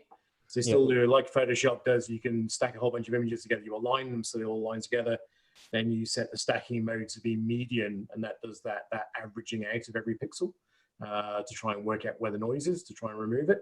They're all doing the same thing. So you've got software like Starry Night Stacker, Sequitur, a few others that escape my brain because there's so many of them around at the moment. And yeah, so a lot of people are using lots of those quite in anger in a way, because literally every time they're going out and shooting, they're going out to think about shooting 50 images that they're then going to take home and stack afterwards. And so to get to my point, I say, why shoot 50 images? Why not just shoot one image and then move to a different spot and shoot another image, then move to a different spot and shoot another image. And then you've got lots of different images to work with your composition, which is what we're really focused on with Nightscaping, trying to find that perfect composition of the Milky Way aligned with a foreground subject. So yeah, I really like that philosophy. Yeah, that was my take on it, Luke. So that was, yeah, so I don't know your view on that one. I know we have very similar views on that single shot mentality. Yeah, I think what you do end up getting is a bit of a to me, like night images are meant to feel dark, and I think that they're meant to be a bit noisy in the, I don't know, maybe I'm sounding like an old fogey when it comes to all this sort of stuff, but sometimes you see very, very polished night images, and whilst they're very beautiful, I think that they lack an aesthetic that maybe hard to put my words to it, what I'm trying to express. But you know, that, like, especially tracked images, for example, you see so much detail in the core that you know, it's not even, people can't really comprehend even seeing it like that. I like to think that there's a little bit of a balance where people can sort of imagine being there, even though they don't quite see the Milky Way core quite like they do. I like to still try and have that element of realism in the scene, so that they could feel like it was something that they saw, perhaps. Yeah, I certainly find I've probably will either try and get it in one shot, or also have just a second frame for the foreground. I've been quite enjoying doing a long frame for the foreground. So you do like a 20-second frame for the sky, and then you might focus on the foreground, and then do, say, a 2 or 3 minute photograph at ISO 800. And what that's going to do is it's going to have a much less noise. It's going to be a much crisp, cleaner picture. Unfortunately, you probably get a lot of hot spots that you have to deal with, depending on the camera that you have. But you know, that you'll get a much better, cleaner image from doing it that way. So that's sort of what I probably enjoy, or like doing that longer foreground exposure than the median stacking, actually, to get that. Just depends on the scenario sometimes, and the conditions that you have to work with as well. Yeah. So if it's too windy, it's going to be difficult to do a foreground for that period of time when trees and bushes and foliage are moving around. That's right. So yeah, so you've always got to think about those things as well, as to what's actually happening in the dark that you can't see when things are moving around. Yeah, there's probably something to be said there. And I think what makes, to me, like some of the astro work I've seen really stand out is the thoughtfulness that's gone into the foreground. I think that's kind of like the next level in terms of composition that actually supports or adds to the design or the narrative or the communication, the story. And that's pretty hard to do in a new place that you sort of haven't really been to in the daytime. So maybe visiting or scouting a spot in the daytime and visualizing that. And I think, like Lukey and all the local guys with the Aurora stuff, they start to develop the known locations where they know they're going to have a reasonable chance at a foreground, as well as getting that south face. It's really essential, because I think you know, it's not terribly hard to get a really nice image of the Milky Way core, but it's another thing to kind of incorporate that into a much wider scene, and sort of make that element sort of fit just in the right spot. And sometimes that only happens at certain times of the year. And so I guess that's in one respect also why I'm a little anti compositing, in terms of actually grabbing a Milky Way from one location and then moving it and putting it into the place in the frame that sort of makes the scene pop. I like the idea of actually going through all of the planning and actually having the Milky Way in that position, and capturing that. And then when people look at my images, they can kind of say that, or know that that was actually how it was, when I, you know, it's actually something that they could see themselves if they happened to be there at that time. And that's quite important to me, because I think we, as photographers, are representing the real natural world, and showing everybody what beauty there is out there, and what beauty that they could have experienced themselves if they were lucky enough to be on one of our workshops or something like that. So but I know that you brought with some of your favorite astro locations and things like that, just to show some people some of your work. And I'll also bring up some pictures too. I think it's a nice way to also talk about different phenomena that we photograph, as well as different locations. And I've got a few examples of removing light pollution, for example, and aspects like that. So see how you go. George, you want me to start? I'll go for it, mate. already shown one of them, which is up at Barrenjoey. So let me put my get my Lightroom up here. Here we go. There we go. All right, guys. So yeah, here we go. So can't really miss this. Anyone that's in Sydney knows this place like the back of their hand. It's become just incredibly popular for astrophotography, and it's really for good reason, though, isn't it? I mean, it is, because it's such for Sydney. If you think Sydney is this incredible, I think I always talk about, because someone's told me this, and it was someone scientific who said that Sydney is one of the most light polluted cities in the world. So, you know, think about New York, think about London, think about Delhi or Mumbai or places like that, a place like Shanghai or Hong Kong. We're actually more light polluted than any of those, just because of the type of lighting that they use around. So to be able to get 1 hour away from Sydney and be able to point your camera out to the ocean and get almost clear, perfect skies to capture the Milky Way is something pretty exceptional, which is why, and lighthouses and Milky Way seem to go very well. So, so I think that a lot of people will head up there because it's easily accessible, and it is one of the closest places you can get to in Sydney that has that really, really clear night sky view. So this was actually a couple of weeks ago. This is actually with the 20mm lens, Luke. So just to give people an example here, so you can see this is the raw. This is my Sony ARW file. And so I'll just zoom into this corner here. So that's where my computer will slow right down. So you go, see right in the top corner there, those stars are looking pretty pinpoint. Oh man, my credit card didn't need to see that. So there you go. So that gives you an idea of that difference of that other image I showed on the slide before, where I had all that bat wing coma all the way around the edges. You know, this lens is just insane because it just doesn't have any of that. Anyway, that was, yeah, Luke's busy typing away onto the Sony website now. So my one. So, yeah, great, fantastic lens, f1.8, because you just can see here the edge of the lighthouse. This is actually Jupiter coming up, and it's got that little flare to it coming through as well, which is. I've heard they've changed the light globe as well, Jay. Well, that's the big contentious issue right now. So the one of the original images we used to take up here, and in fact I don't have it on here, which is, I wouldn't normally have it in my camera roll, but they used to have an actual element-based globe in the lighthouse. So you could actually, it's very clever, we always talk about it, a very clever way of doing it. So you have 4 flashes and it's off for 8 seconds. And so if you can capture the 8 seconds with the light off, you can just catch it when the...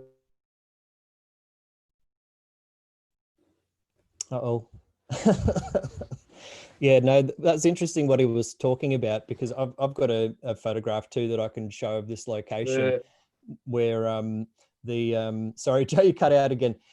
Yeah, you can, if you take the picture within those flashes, it's all about adapting and working with the conditions that you've got there. So yeah, it's now is it just a much brighter light, or it's LED now? They've changed it. Is it just constant, is it? So the issue is that what happens is now, well, it's not constant, it's still the 4 flashes on, 8 seconds off. But because it's LED, it's instant on, instant off. Right. So you don't have any of that residual glow. So it's actually very hard to catch it with just the globe. Yeah, there's no filament there that's glowing. If you look at that other image I had, that's with it lit. Oh, right. Where it's just fully lit up. And so it's very contentious, because apparently the reason they've done that is because it broke and they had to replace it with something. So rather than replacing it with the heritage value that came with the original lighthouse, they just said, we'll put an LED in there. No, it's probably more energy efficient. So, you know, well, it's maritime safety. So that trumps everything when it comes to it anyway. So, so Barrenjoey, if you're in Sydney, head up to Barrenjoey. It's a bit past the Barrenjoey season now. Later in the year, you can actually go behind the lighthouse there, and great place to be able to look back as the Milky Way setting to the west. So, but Barrenjoey is always an early season one with the Milky Way rising up right next to it there. We could do star trails there, I suppose, as well. Yeah, I mean, I've got quite a lot. That's actually where I first started doing star trails, was my first star trail image, and I should have it in here to show, is that was actually up at Barrenjoey, because that thing about doing star trails with the star wheel is trying to get your camera aligned so the wheel is actually in the center of the lighthouse. Yeah, I've got one to show of that actually as well, so that's all good. Anyway, I'll move on. Like you just mentioned season, and we haven't sort of covered that yet, but it's a huge part of Astro is actually knowing when the stars they're going to be in the position to be shootable in the galaxy core in particular. Do you want to just brush over that for some of the people that might not be so aware of the seasonal aspect of it's one of those things, it's kind of counterintuitive because it works in reverse. So we're looking at the sky turning around, but so what we're actually having is we're having the Milky Way starting to rise on the eastern horizon in the middle of January. And then every day from there actually is a little higher in the sky. And so in the middle of January, it's 4 a.m. in the morning, just before sunrise. And then gradually every day it gets a little higher in the sky. So, and then you get to around about April, May, and then you've suddenly got the Milky Way rising over the ocean at about 7 p.m. at night, if that makes sense. That's what you call peak astro season, because you know, it's very easy for people. You're not having to stay up late to shoot astro. You can sort of get home from work and jump in the car and drive down to the beach and photograph the Milky Way coming up, you know, off the horizon at sunrise, so a sunset, so just after sunset. So it's really great time. But you know, then I guess people would say that astro season traditionally started in sort of in April, but realistically, if you're really committed, you can photograph astro from. I've had some of my favorite shots taken in very, very early January. So and then it goes through, as Jay was saying, you got your optimal time around April, May, June. Now, when we're getting into July here, it's starting to become a little bit higher in the sky. And so it's almost like this lull period for a couple months where the core's so high in the sky that really, and if you wanted to shoot the core falling in the western sky, which is the sort of back end of the season, that's actually at quite an early time of the morning too. So yeah, so that's you've got Stellarium open there, Jay. I was just going to say, yeah, I've got Stellarium open here. This is one of the tools that we use to plan. So between Photopills and Stellarium, they're probably the best two tools. Probably the only two tools you'd really need to be able to plan your astro shoots. This is a little video running through of last year's season. So starting off in beginning of February, and this is at 9 p.m. at night. So if you think past this middle of January, around about 4 in the morning, the Milky Way actually would have been visible on the horizon, to give you an idea. But I'll just run through this video. It takes a little bit of time to actually kick off. Give you an idea. So this is in January, is it? Yeah, so we've seen it every day moving. You can see the moon coming over every day as the moon cycle goes. And now we're in March at about 9 p.m. and the Milky Way core is just appearing on the horizon.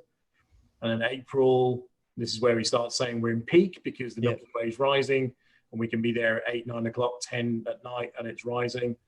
June, and then July. So we're getting to where we are now. So at the moment at 8 o'clock at night, it's actually quite high in the sky already. So when you're out there and you're focused on a lighthouse on the eastern horizon there, it's already quite high above it. And then if we carry on that, so then we go through to say, now we're in August. So August at 8 o'clock at night, it's right at the peak of the sky.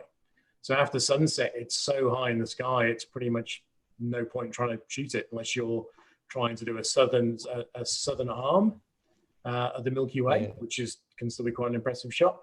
The only way you fit it in is if you did multiple photos stacking on top of each other and doing a panorama all the way up to the core. But then now we're starting to talk about getting up early in the morning to go out and actually shoot the western fall, as we call it. And this is why I moved to the Blue Mountains, was because outside of Sydney, this is where we have the best amazing skies. If anyone was looking at my background shot that I have here, that's taken up at Bull's Head Lookout, facing west. So now your peak astro hasn't even started yet. Yeah, well, it's coming. It's just arriving now. So I can go out around about now. So we're talking about September, middle of September, and it's already at 8 o'clock at night. It's already setting to the west. So after work, you can go out and you've literally got the Milky Way there setting to the west. And this is the best time to be doing the panorama because the core is in the middle of the sky and the panorama arm is falling on either side of it. So that's why it makes it such a good time of year to do the panorama. And then gradually that keeps running through until we get to around about end of October, middle of November, when it's literally 8, 9 o'clock at night. You can see it's changed to 9 o'clock because daylight savings has kicked in for those who have daylight savings. And you know, now it's on the horizon at 8 o'clock at night, so it's pretty much unshootable.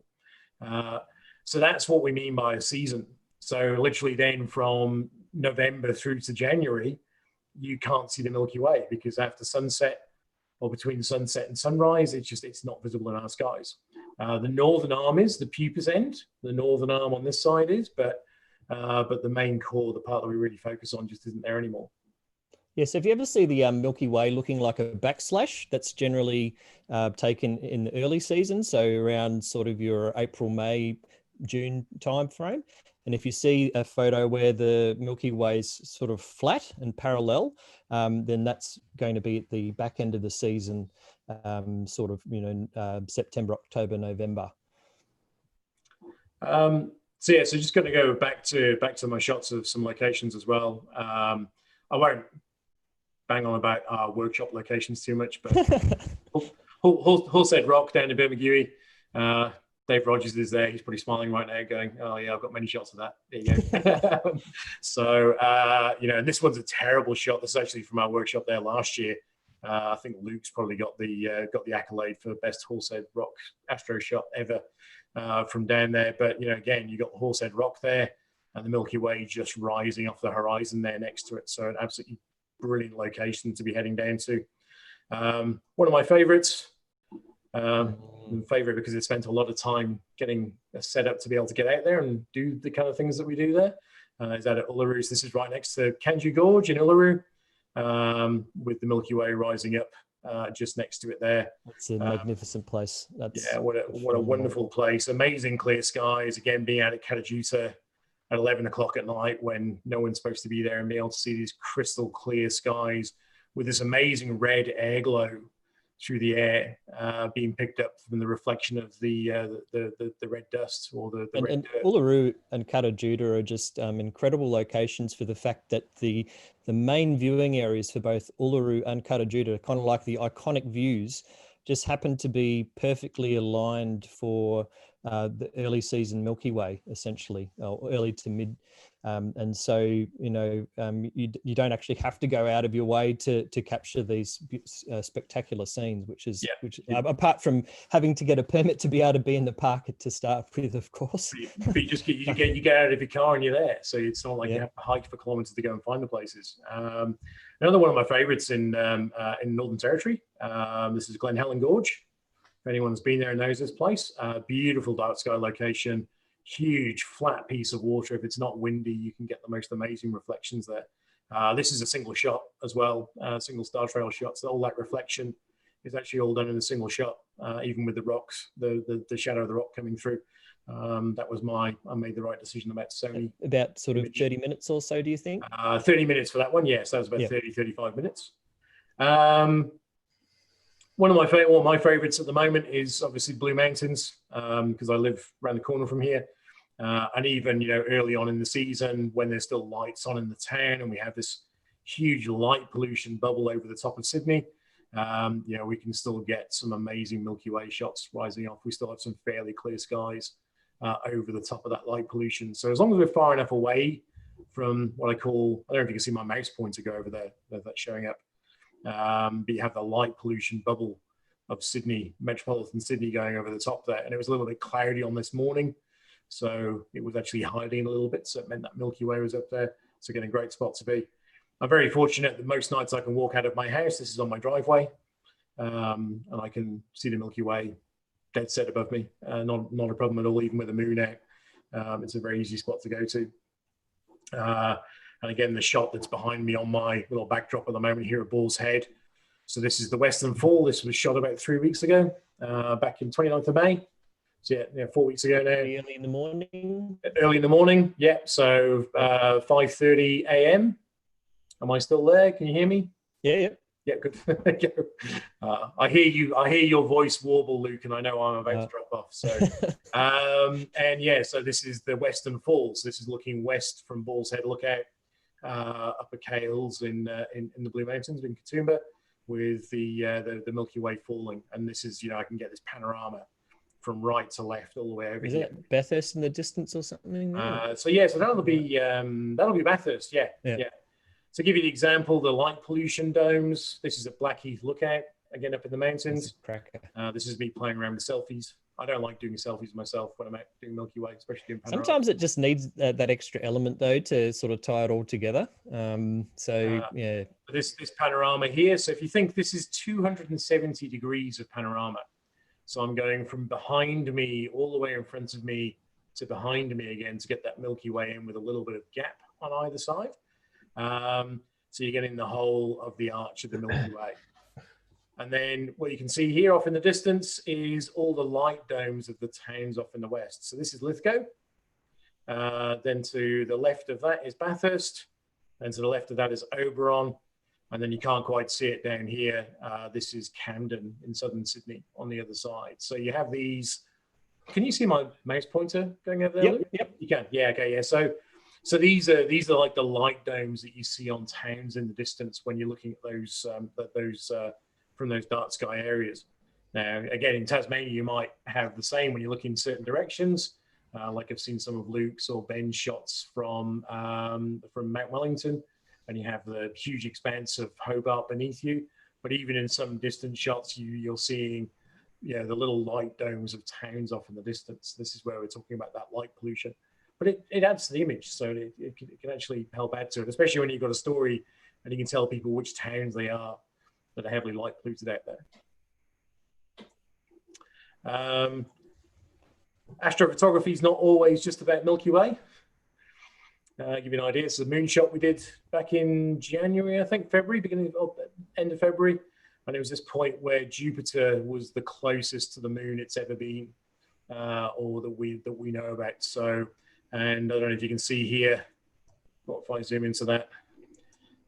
That's actually Jupiter's moons. Wow. Of Ganymede, Callisto, Europa, and Io, that clearly visible on a 100-400 mm lens with a teleconverter. So that's the so astrophotography and nightscaping doesn't always have to be about just getting the Milky Way. And that was shot from my driveway as well. So very, very lucky that night. Oh wow. And then down the road from us here as well. Oh, that's really, really zoomed in. Lithgow blast furnace. So happy to announce this has been shortlisted this year in Insight. Oh, well done, man. So there you go. So apparently the announcement's tomorrow, so I'm allowed to say now. But yeah, so this is in the Insight Astrophotography Awards this year. So this has been shortlisted for the awards this year. And this is actually one of the first astro shots taken with the A7R4 in Australia. So myself and Luke were invited out to go to Lithgow blast furnace down the road from me here. That was from that night. Awesome. From that night, yeah. So inside the furnace there, it has no roof anymore, and you can get the Milky Way passing over the top. And again, that's one of those things where it's only happens certain times of the year, so you have to plan using apps like PhotoPills to understand when it's going to happen to be there. And you have to bring a lot of tape. A lot of tape around all the LED lights they have in there to deaden the light down, otherwise it would be too bright. It's unfortunate when they put in lights and things for safety purposes and things like that, but unfortunately it just ruins it for astrophotographers. Yeah. The big one we have at the moment we have up here is we're having a huge argument with the council, Blue Mountains Council, because they've always lit up the Three Sisters with floodlights, and those floodlights they turn off at 1 o'clock in the morning, but they turn back on again at 4 o'clock in the morning, which seems pointless when you're going out to do a sunrise. But they've just installed huge LED lighting to light up Katoomba Falls and Orphan Rock as well. So we now have the Jamison Valley, World Heritage listed values of the Jamison Valley in front of us here is now completely lit up with floodlights. So to try and do any astro there is going to be almost impossible from here on. Anyway, there's a story about that. The dark sky reserve status for the mountains has just gone out of the window. Is that a safety rationale or No, just because there's so many visitors coming up from Sydney or visitors to the mountains who want to see those things. So, and Katoomba Falls was always lit up in the 70s. Okay. And those lights fell down eventually. And basically they're replacing now with long range LEDs. So, so it's very unfortunate. Jay, we just had a question that's been sitting there for a while. You're talking about the moonshot before, and it's going to take you slightly sideways, but I thought it'd be nice to answer some of the audience's questions. How do you shoot, say, a moonrise with like a lighthouse and and or something rising behind a feature and get them both in focus? Like, almost impossible to do. That was my first thought. Yeah, because so the moon, because when you're using say 100 400 mil lens, I mean you're focused at infinity, and because it's 100 400, that what we're talking about, the hyperfocal distance is really, really short. So anything that is, a few meters in front of you, or even 10, 20, 30 meters in front of you, is going to be out of focus. So you'd have to stack those kind of shots anyway. And it depends on the size of how far you zoom into the moon. So this is 100 400 mil with a 1.4 teleconverter, so it's 560 millimeters in total focal range. And this is using the crop mode on the Sony camera as well. So it's APS-C mode as well. So that's why I'm able to get, and this is actually, let me show you giving my secrets away here. Let me show you the actual crop. No, hang on. You go to the folder in the library.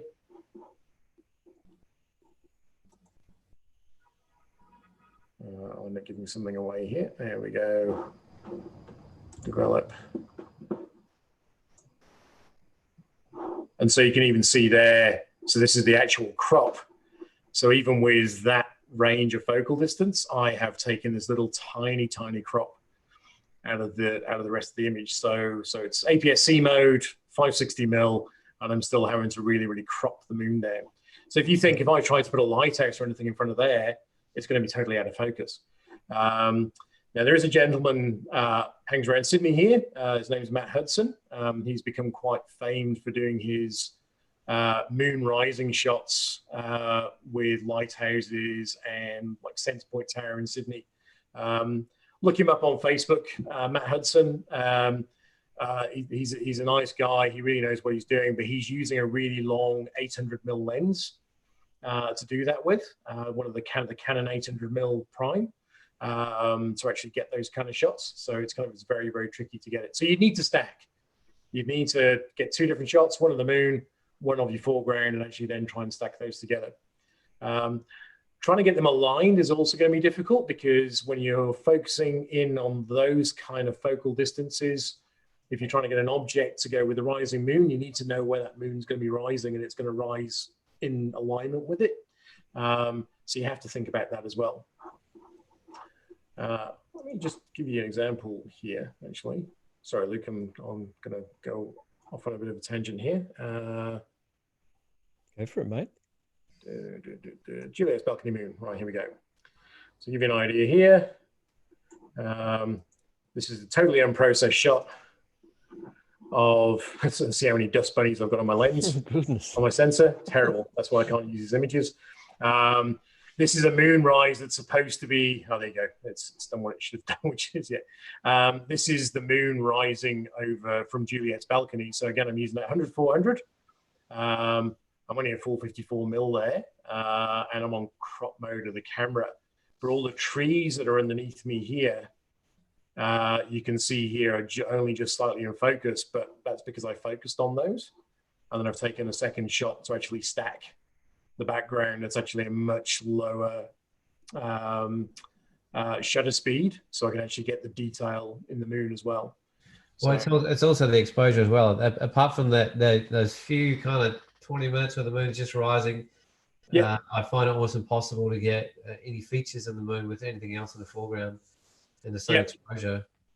It's a really tough one to do, and it's become quite an art form. And I think Matt Hudson actually had two images that were very high scoring in the David Mellon Awards last year, Australia's Peak Mellon Awards, which were both full moon rising next to Sydney Opera House and full moon rising over Nobby's Lighthouse in Newcastle. And again, both taken with that huge 800 mil prime lens that he was given by George's.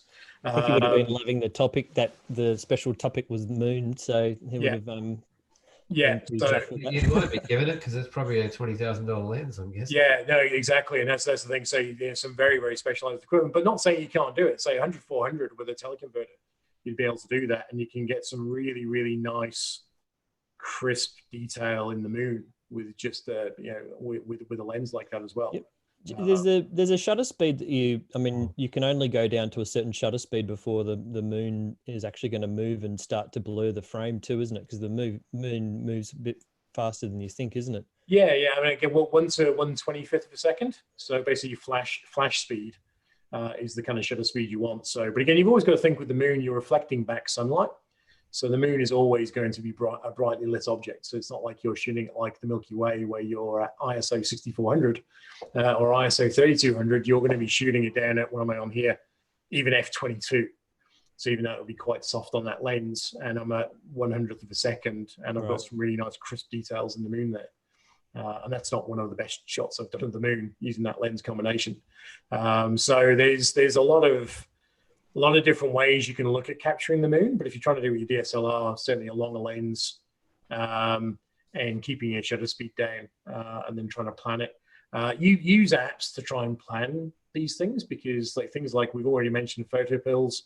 I'm assuming a lot of people who are on this chat, and maybe on YouTube as well, will have photo pills already anyway, because it gets talked about so extensively in landscape photography. If you haven't got photo pills, just go out and buy it. It's about $15 for your phone. It's for Android or iOS devices.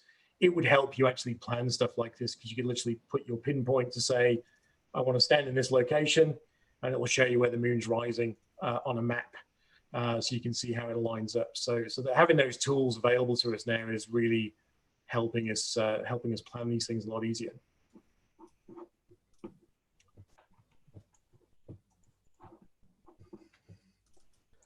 Yeah, I mean, you haven't sort of mentioned it so much, but the shutter speed is a pretty crucial part of shooting astro and trying to keep particularly pinpoint on the stars. And there's a simple ratio relative to the focal length you're using that you should probably have in the back of your mind. You guys are all over that. If you want to sort of there's a rule that is I think it's the 500 rule. Like they say that it's how does it go, Jay? I don't even use it anymore. So yeah, also there's the two different rules: 500 rule and MPF.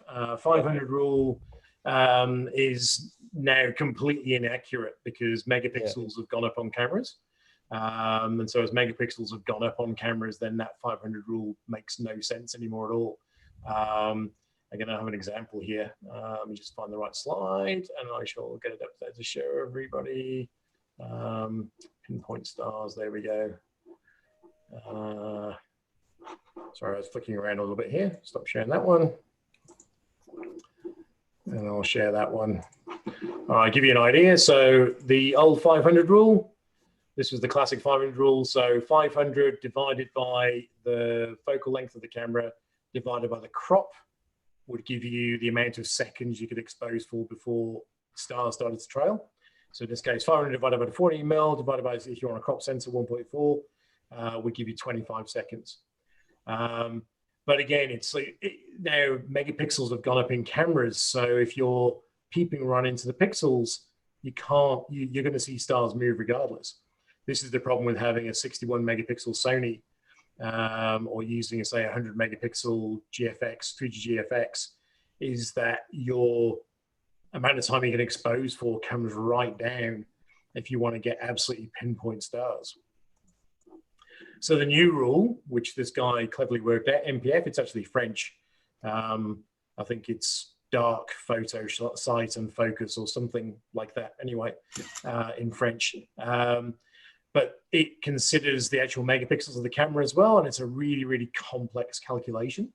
So because it needs to know the actual size and the pitch of the amount of pixels on the camera, and to work that out itself that's like a published value you get from the camera manufacturer. So this one here that actually says that same rule, if we're applying that same rules we were with the 500 rule, actually says it's going to be 7.2 seconds. So we always say just ignore that and just get photo pills, because photo pills has a spot stars app, and in that you can put in your camera. So Sony a7 III, you can put in what the focal range of the lens is, and you can say if you want the actual accurate pinpoint stars or if you want barely visible stars, and it will tell you that the 500 rule says 41 seconds, but NPF only says 10. So the big difference between the two rules in terms of how long you can actually expose for before seeing seeing those stars trail. So, and again, it's one of those things is practice, because you get a new lens and you don't necessarily put the focal length into a calculator. But the first couple of shots you get off, the stars are moving, and you literally see those trails in the image. And it only really applies if you're peeping into the pixels. So you're going right into like the little tiniest details. But if you want to do a really big print, like Paul, you were talking before about 1.5 meter prints, you want to make sure you've got those little tiny pinpoint stars in those prints. Mm. And just on the NPF rule too, I find it pretty conservative in terms of, you know, I normally round up the value. So say it's 10.8 seconds there, I'd probably set it to 13 seconds or whatever the next up second value is that you have in your camera, because I think you'd find if you put it to 10 seconds and then put it to 13 seconds for an example like that, you wouldn't see a lot of difference. So you might as well have the extra 3 seconds and get 3 seconds more of light. So that's just I think it's the difference in the spot stars of saying whether you're choosing accurate or whether you're choosing barely noticeable. Most people would go barely noticeable, and actually adds like about 10 seconds to the value. So it's a big difference. But certainly, if you put the Sony A7 R4 on a 12mm there, that number comes down dramatically, because you're shooting with 61 megapixels. Because the accurate there is really only if you're pixel peeping and looking at your shot at 100%, and you know, no one looking at your image is going to probably ever see it at 100%. So I think it's always, if you 3 or 4, 5 seconds, that's a huge amount of extra time to expose the image. So there's always going to be trade-offs, and personally I would take the very, very small movement in the stars for the extra time. But that's just everybody's got their own point of view and tolerances there. Cool. Really, a few people mentioned earlier about how you handle sort of moisture and dew point, like condensation. There's a few ways you can handle condensation. Jay's got quite a few strategies when it comes to that, but one easy one is using hand warmers. So you can actually strap on a hand warmer onto the outside of your, like activate it first, strap it onto the underside of your lens using an elastic band, and then that can actually warm it up. It's probably not the most environmentally friendly way of keeping a lens warm, but it does work. All you need to really do is just keep the lens a little bit warmer than the surrounding air. And then the other way is using a USB lens warmer, which is more sustainable. Jay's got one there, and you basically can just plug that into a USB battery pack and power that, and that'll warm up your lens as well. So you only really need to use those sort of things if the dew point is going to be at a range where you're going to see condensation happen. And to be honest, that hasn't happened very often for me, but the problem is that when it does happen, it's so detrimental to your shoot that it's very well worth having like one of those lens warmers in your bag ready to go if that happens. It's one of those things, it again depends on the quality of the lens. If you have a high-end lens, it tends to be weather sealed, so it won't let the condensation inside the lens. But once sometimes you can get away with just wiping off the front element of the lens, and actually gets rid of the lens fog. Well, you have to keep an eye on it because it will keep fogging up once it starts. But if the fog starts happening on the inside, you're never going to get rid of it unless you can actually bring the body of the lens above the dew point, which is using one of these straps or using those iron oxide hand warmers with elastic bands around the lens. Because once that starts on the inside, you've got nothing to be able to wipe down. And I guess the other thing that it's a big enemy to Astro is cloud cover. You're fighting a losing battle. It's one of the most frustrating things. Yeah. So I mean, you're a bit of a master at using apps to predict the kind of cloud cover you aren't going to get at certain times. Do you want to? I mean, when you're going out and you're going to put all that effort to going out into the dark, in the cold and all of that, you kind of want to know that the conditions are going to be worth your while. You don't want to be going out there and then finding that the sky is all clouded over and sort of be disappointed, or get out there and then several minutes later the clouds come in. So there's a variety of tools you can use to work out what's happening with the cloud. One of the easiest ways is to use the Bureau of Meteorology website, which is satview.bom.gov.au. So if you just type in SatView in Google, it should come up. But basically, that's the Japanese satellite that's got very high resolution pictures of and a very high frequency of update. And so you can actually see what's happening with the cloud and what's happened in the last 4 hours. And you can sort of infer based on what's happening with that cloud, whether it's going to be coming through to your location or not. I actually use some mediagrams as well. There's a program I use called Mediagram Pro, which I've found to be extremely accurate in terms of showing nights coming up that are going to be relatively cloudless. And so I can sort of look and see what's happening in the next 2 or 3 days. And if and just really keep an eye on a particular cloudless night that might be coming through. And I've found that to be a really good strategy just for me to know that's just on Android, whether there's going to be any cloud around.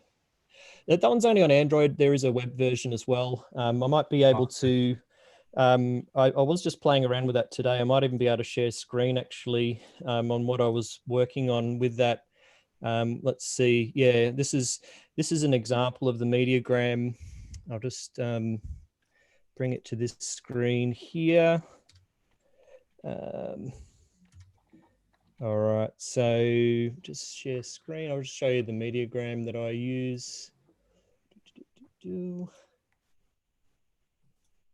All right, so it's pretty complicated looking screen, but it's got a lot of information and you can infer a lot straight away. Basically, you've got the temperature coming through here and you've got the wind. I often use the wind more so from if I can fly a drone perspective. Generally, you can't really fly if it's more than about 30 k's an hour winds, and with the drone, well, you probably can, but not necessarily safely. So, and this scale's maxed out at 60 k's an hour. So if it's going over half the height of the graph, then I know that droning might be a challenge. You can see there's a lot of rain coming up over the next few days here.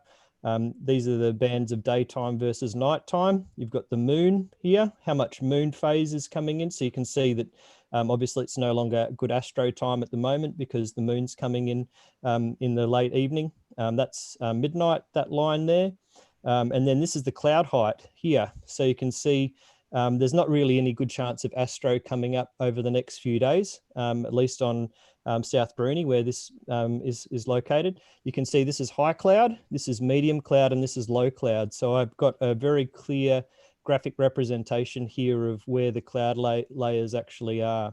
So, and then, yeah, so that's sort of, you know, at a very quick glance, I can see, you know, the next 4 days aren't looking the best by any means, with the rain, quite windy, very cloudy, and, you know, a lot of moon. So, you know, there's not too favorable there. Whereas the last few days, there hasn't been much of this cloud showing up at all. And so I would know straight away that that's a good night. So, and then I have this running on the homepage of my phone. So I can just, every time I'm using it, I can have a quick glance at it and see what's happening. And so mediagrams, I think, are really the one of the key things that I use to understand what's happening.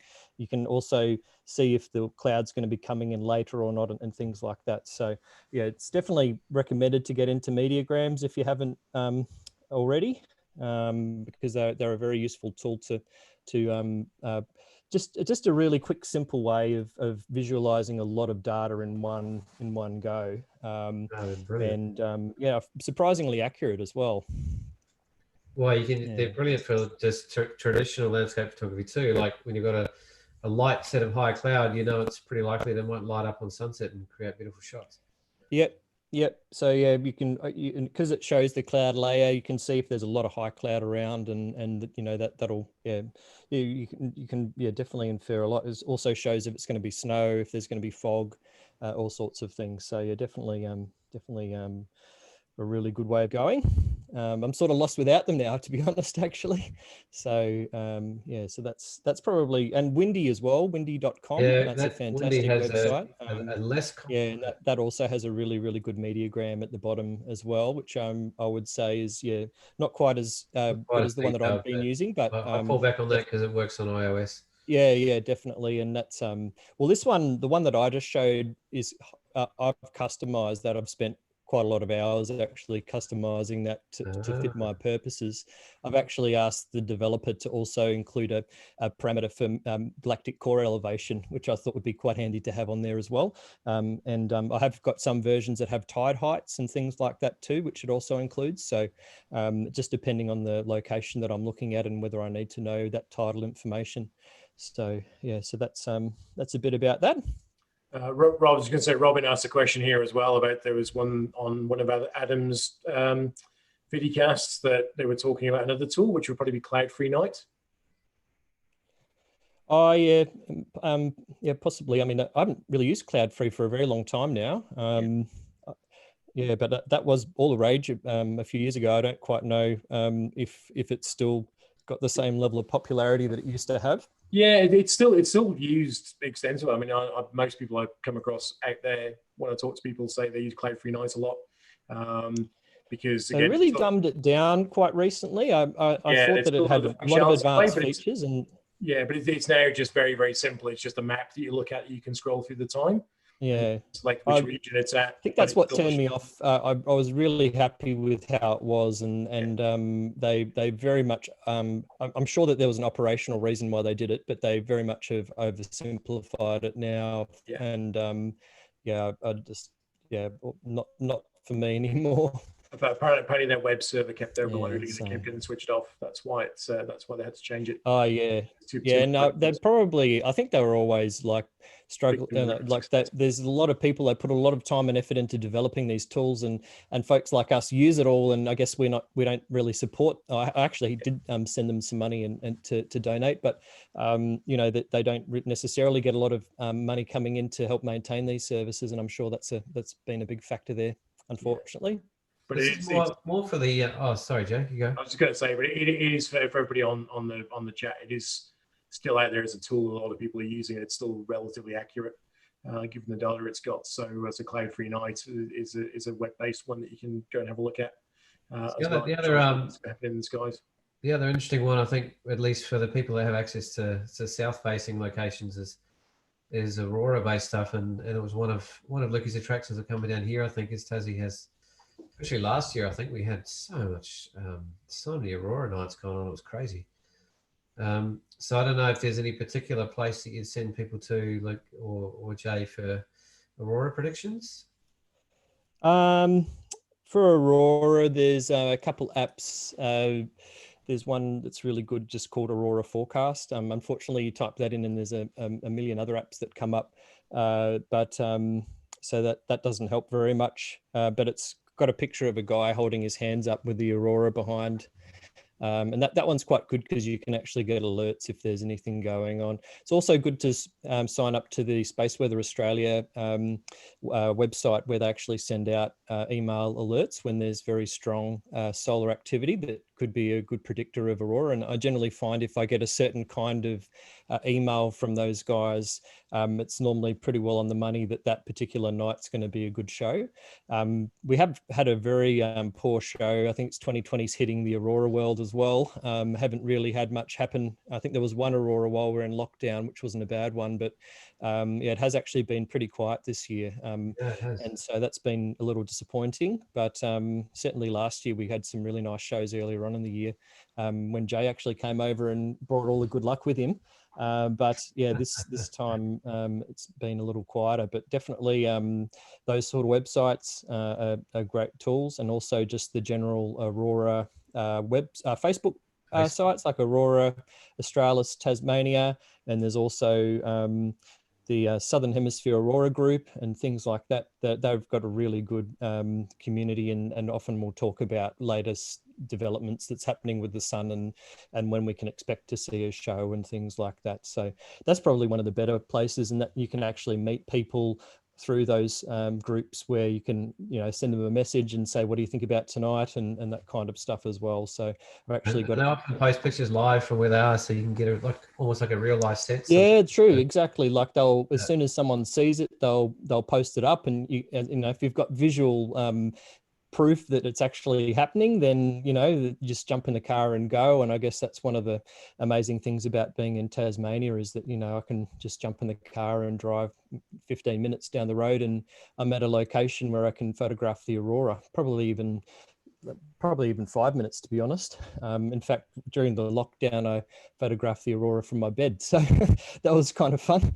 But yeah, so that that's always that's one of the great things about living here. And I really wasn't able to photograph the Aurora until I did move down here, because it's so finicky, I suppose, that if you're coming down here on a holiday, you'd have to be extremely lucky for it to actually occur while you're down here. And it's very hard to plan a trip down here just to see the Aurora. It just doesn't work that way. So if you see anybody advertising Aurora tours in Tassie, they're not going to come with any very ironclad guarantees at all. Yeah.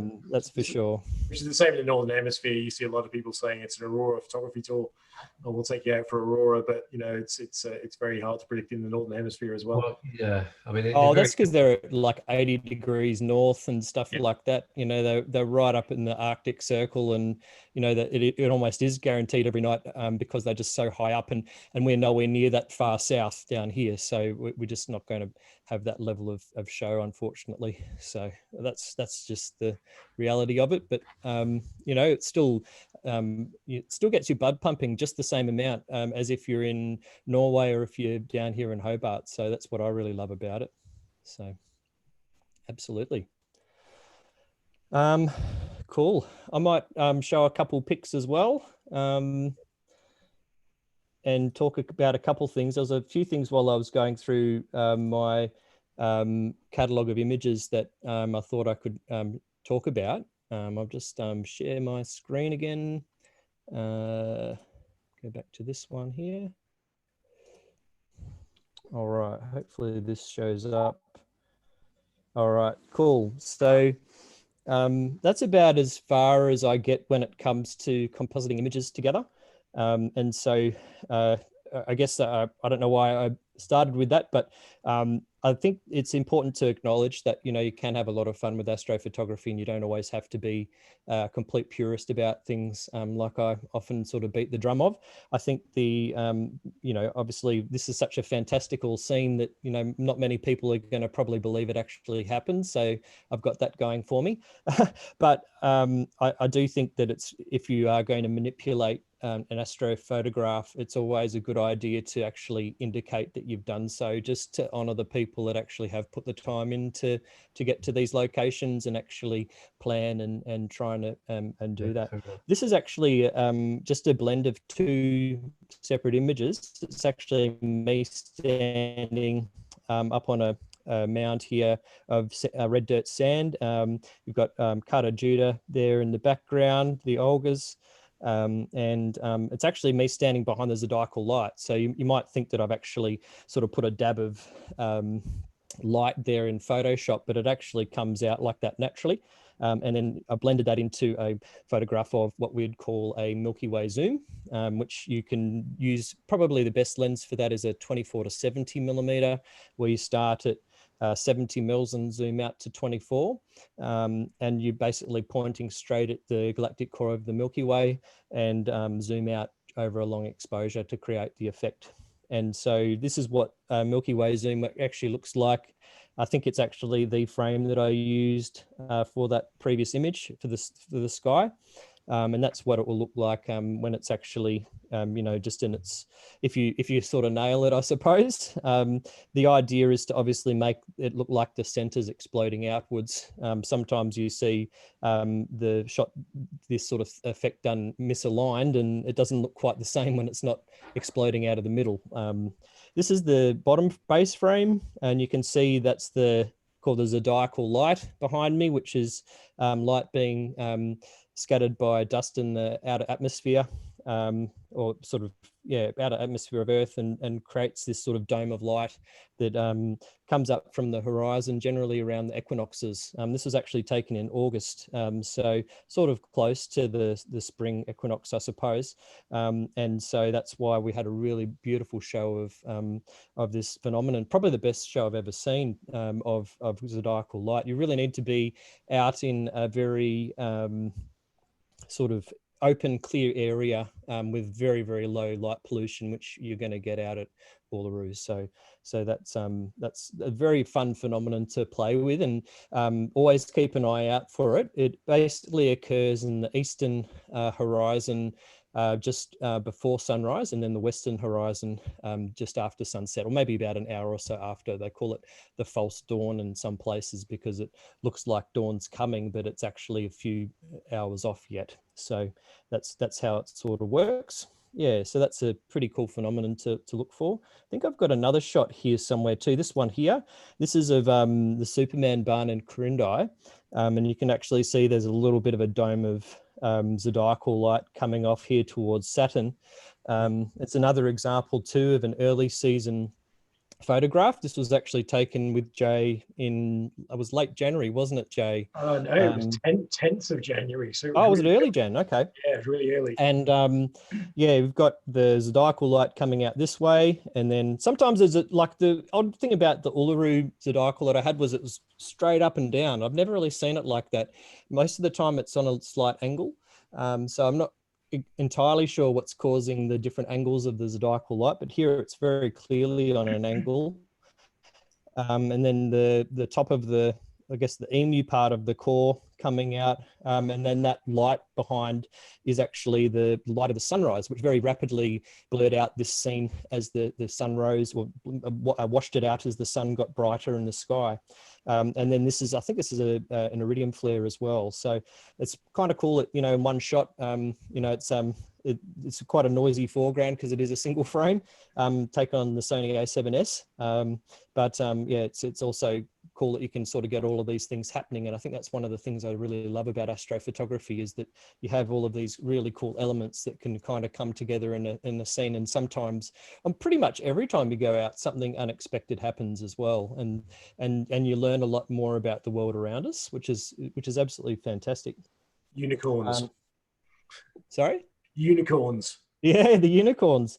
This was actually taken. I was going to say, do you want to let everybody know what an iridium flare is as well? Just in case. Oh yeah, it's light being reflected off of the panels of an iridium satellite. So I think iridium's actually a brand, isn't it, Jay, or of satellite phone communications brand, yeah. company or something? Yeah, satellite phones.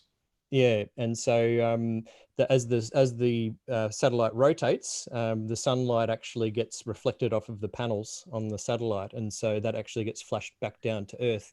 And they actually know when that's going to happen to such a degree that you can actually get apps that will tell you that an iridium flare is about to happen. So if you're ever looking at the sky, and it's going to happen less and less frequently, so I believe they're decommissioning a lot of them. But if you see a flash and you think you're losing your mind, well, you may not be. It might have just been that's another one of those events that happen that are really cool to see. This is another one with a bit of zodiacal light, and they're taken the day before, I think, the previous image with Jay as well. And we've got the one sunflower facing towards. It was actually very, very hard to find one facing the wrong way, very hard.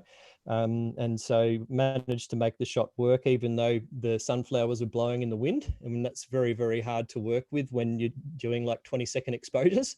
So thankfully, some of them turned out. But it does go to show, like very early January, this was taken. So if you're prepared to get up quite early in the morning, you can actually take some astro shots very early in the season. And the benefit there is it's nice and warm as well, so you don't have to freeze your appendages off.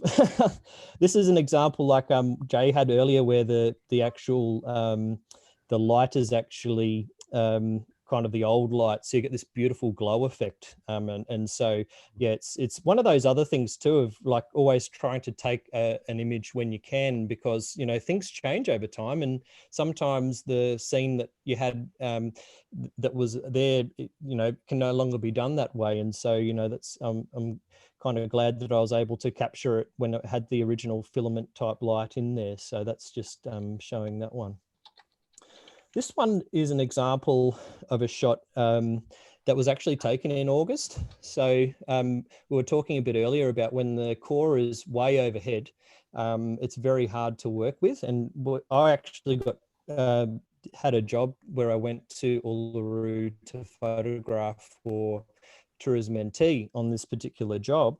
And they did the astro shoot in August, and unfortunately we had to try and make that work, which wasn't ideal. I mean, you can imagine how much better it would have been in June, but what happened was I had to do a vertical panorama to make this actually fit in here, so that you know the core is actually visible in the frame. So it's a very, very wide angle shot, and then basically several frames to make it all work. And even though I personally don't like how far away the core is from the rock, from Uluru, it's definitely been my most popular image from Uluru, and was actually on a banner on the Australian Embassy in Paris quite recent, well, I think last year sometime. So, so that was quite an honour for that to happen. So, yeah, so that just goes to show that you can make things work if you're prepared to try a few things. It's another one here, this time using the moon. So don't get too afraid if the moon is in the scene. You can actually get the moon rising, and when it's quite early in the moon phase, it can actually be very attractive in the frame and not ruin it. And in this shot, you've got the very early crescent moon showing up in sort of almost like a star, and it's actually lighting up all of this cloud in the Gross Valley. And you've got the light pollution behind here of Sydney. I don't know I think it was about 3 a.m. So it's probably a bit too early. I could have started to be the glow of sunrise actually, but it was taken in March. So yeah, it's possible. And then yeah, you've got the core. But what I love is all of the elements are sort of stacked on top of each other, including Mount Banks here in the distance. So so that's a really beautiful shot taken out in the Blue Mountains. And one, I was actually annoyed because I didn't want to have the moon in the shot because I thought the moon was going to wash everything out. And so I woke up late and I was like, oh, the core's going to be too high now. This is annoying. And just happened to work out for me because the moon was a nice element that tied it all together. So it's cool when those sort of things happen and save your butt. It's another one, an example of where you know, the situations mightn't work out the way that you want to. So this is a 22-degree halo phenomena where the light from the moon, I think it happens with the sun as well, is actually lighting up the ice crystals in the sky and causing this halo. And then I had that reflected beautifully in the water below as well. So, you know, we went up there to just take some photos and probably try for a bit of moonlit astro, and we didn't really get the moonlight we're expecting, but we did get this halo instead, which was a really beautiful feature. And this was actually on the cover of the Bureau of Meteorology calendar in 2018. So that was really cool. So yeah, that's a feature that's always worth looking into. It was very, very hard actually to do the work to kind of make this moon fit into the frame, like without it sort of blocking up and blowing out, and sort of really subtly making that gradation from the bright patches to the sides. So that involved a lot of work to kind of sit that in there. So that's one thing you have to play with if you're fortunate enough to shoot that phenomenon. This is an example of a western fall. So you can see how the galactic core is actually very level. And so this was taken in, I believe it was in late August, early September. And so we had to get up very early. That's actually the moon setting. So it's really interesting how the moon can actually bring out these sort of colors in the clouds, similar to like what a sunrise might do. And my friend Daniel Tran standing there, just it's nice to include a figure sometimes that ties it all together. And then, yeah, just always like this shot, especially the shadow cast by this rock here as well. So just, yeah, it was a bit of a spur of the moment decision to come down and photograph this scene. And we were ruined the next day because it was, I'm pretty sure it was like 2 or 3 in the morning. Yeah, it was completely worth it. It was an amazing experience to photograph, and it just did change a lot once the moon actually set, and the sky got a lot darker, and so we could get a lot more detail out of the core after that had happened as well. But then the downside is there was a lot more noise, and so this is a much noisier picture for that because there was a lot less light in the scene. So that is often you trade off with those kind of things. I think it's always good to have a little bit of moon in the scene if you can help it. I've actually never showed this image before. This is an image taken on Bathurst Harbour in southwest Tasmania. And the reason that it's not a very particularly stunning image, but the reason I do like it is that this boat actually wasn't tied up or anything. So this boat was actually, well, it was anchored, but it was such a calm evening or early morning that I was actually able to photograph the galactic core off the boat, you know, without it being, you know, held steady. So there was only 1 or 2 frames out of quite a lot that I took that actually worked that way, but it can be done if you're committed and want to try that out. So that was also pretty cool. One good thing about auroras is that they're facing south. So you can kind of have this 2-for-1 kind of scenario where you can photograph an aurora, but then you can also let the shot go longer and also do a star trail as well. And so you can see I'm sort of at the same location here, and I've used the South Celestial Pole to spin around the top of this tree. And you can also just take single frames as well and just only kind of capture the aurora itself as well. So that's kind of one of the benefits of auroras in terms of being able to have that sort of effect. And also you can get scenes where you've got the you know, the Milky Way and the aurora in the same shot, which actually doesn't, you can't really do in the Northern Hemisphere because where the aurora is in the Northern Hemisphere, they often can't see the galactic core of the Milky Way at all. So it is something that's quite unique to what we're able to do here in Australia and New Zealand as well. And I love how you can sort of use a feature to kind of separate the galactic core of the Milky Way with the aurora on the right. And you can also use the Magellanic Clouds, which are dwarf galaxies, to sort of be positioned in the frame as well and provide a point of interest as well. And I've taken a similar frame as well to this one, which also is kind of split. I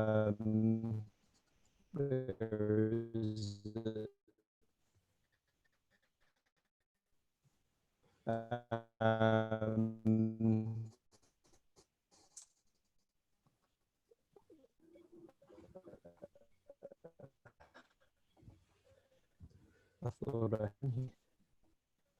between the two, just bear with me. It's not showing up. That's annoying. But that's definitely a where you've also got the galactic core of the Milky Way separated by an element, and then you've got the and also again getting more creative this time in illuminating an old portico of a school. Yeah, an old school. It was a giant building, and that's all that's left of it. And I put a light in there just to light up the portico to make it feel a bit warm and homely. And then you know, use that as a compositional element for the rest of the massive aurora. This is the biggest aurora I've ever seen in the southern hemisphere, and that was just really magnificent evening, that one. And this is kind of what aurora looks like in the northern hemisphere. it's quite a bit different in terms of the size and scale and where it goes and how much impact that it can actually have. So you certainly can't say that what we experience down here in Tassie is equivalent to what they get up north, but it is, you know, there's pros and cons to everything, I suppose, and so, but it's definitely an amazing experience seeing the Aurora fire up in the Northern Hemisphere, and an experience that I very much cherish being able to be part of. This is another iconic spot for Aurora, but this time because it's south facing, I've never been lucky enough to shoot an Aurora at Cradle, but here we've got the Star Trail over Cradle Mountain. So and that was a lot of fun. How much moon was up on that? I think it was near full, actually, from Yeah. memory. It was a while back, but I'm pretty sure it was it was definitely quite a strong moon. So, I mean, it really did mean that all you could really do was star trails. But I think I was running quite a low ISO, actually, on this, maybe 400 or something like that, because there was so much light. It has that beautiful blue sky, and it's really lit foreground. So it's so yeah, it was really nice. I think it was bitterly cold from memory, but no, no, it was. I've shot there too many times to remember what exactly the conditions and everything. But it was a very late night, that one, that's for sure. But well worth it. This is a actual shoot that I did for a client that was a bit fortuitous, because this line coming through is actually the International Space Station. And I didn't actually know that the space station was going to be coming through. This is actually the Bay of Fires Lodge in the Bay of Fires area of Tassie. And I identified that the core would be setting above the lodge. But I didn't know that the space station would come through, but I managed to get it all in one shot, which was very pleasing to be able to do. And it did actually trail off like that, the visibility. I'm not quite sure. I guess it's to do with the angle that the light's been reflected onto the space station. But yeah, I was glad that and I've probably just got one more shot to show, because I've been rattling on for ages. And it was just more about planning. As this new screen showed up, this is actually TPE 3D, which is a terrible name, really, because it sounds stupid. But it's basically a 3D modeling tool that's only unfortunately available on iOS, and it's probably the main reason why I still have my iPhone as well, even though I'm fully Android these days. But what you're looking at here is actually a waterfall. That's the blue line there. And so what I'm able to actually do is place myself at a location and understand, even with the elevation, taking into account the elevation of objects and places and things, where the Milky Way is actually going to be, and critically at what time. So here it was suggesting that the time was going to be 6:15 p.m. And so I kind of knew that I had to be in this position at that particular time. You know, because it's a more compressed viewpoint, this is at 14 millimeters. As it turned out, when I went there, you know, I shot it at actually about 32 millimeters. And so, you know, when you're shooting a Milky Way at 32 millimeters, the core is going to be moving very rapidly through the frame during that time. And so it means that if you're wanting to get the core right at the top of the waterfall, you're going to have a very narrow window of time. And so you want to make sure you're there at the right time, especially if you're going to drive half an hour there and walk about an hour and 15 minutes to get to the waterfall in the dark. So anyway, this is the shot that I got in the end. So you can see that it actually turned out pretty similar to what the actual tool had showed me. So I was able to actually go there and know exactly what time to shoot this scene before I even went there. And, you know, within sort of about half an hour or so, the core went from being here to over here. And so there was only probably a window of about 15 minutes where I was actually sort of sitting in a position where I felt it suited the composition. So, and then on top of that, you needed to have enough water coming over the waterfall. You needed to have the moon shining into the valley here to light up the waterfall. and I guess it needed to be a clear sky as well. And I did look at the mediagram. It said that there was some cloud coming in, and only several minutes after I finished this shot, the cloud came in as well. So it was like one of those sort of moments where you walk out feeling a bit like a boss, because you you kind of nailed it all. But it does show the power of planning, and how being across those first go, which is really what I'm about. I have friends sometimes and they go, let's just go out and drive around and we'll shoot something. And that's just my idea of a nightmare, actually. I really like having everything, in terms of astro at least. I love having it all planned and understand what time and when and what lens. And you can do so much of that before you go out these days. So anyway, that's my rant for tonight. Oh dear. But yeah, that's what I've been up to the last couple of days. Where was that at, Luke? This waterfall's called I don't know why I keep forgetting the name of it for some reason. Aurora Falls. Aurora Falls, yeah. So it's actually one of the tallest waterfalls in southern Tasmania. I think it might be the tallest. So yeah, as far as I'm aware, it hasn't been photographed with the core like that before. So it was also something I identified based on the fact that this waterfall had a west-facing aspect.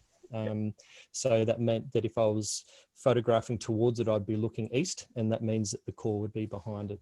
It also meant that I had to kind of shoot it that day, because now we're moving out of the moon phase, and so it's going into brighter moon, and then beyond that, the core is probably going to be too high to be able to repeat it or try again. So that means you have to wait till next year to actually what's the focal length of that shot, Luke? Is it I'm pretty sure it's 32 millimeters. Okay. It doesn't, the EXIF has been wiped on that part, but yeah, I'm pretty sure it was about that, just a bit under the full length of the lens. Well, I've been here 20 years and I've never seen a shot like that, my friend. Yeah, beautiful. and it's the good thing too. There's a lot of really juicy detail in there, because what I did was I did quite a longer exposure for the foreground, about 200 seconds for the foreground. So the trees are moving, but I think it looks quite nice. It looks really fluid, and maybe even works with the waterfall, which also has that nice soft feel.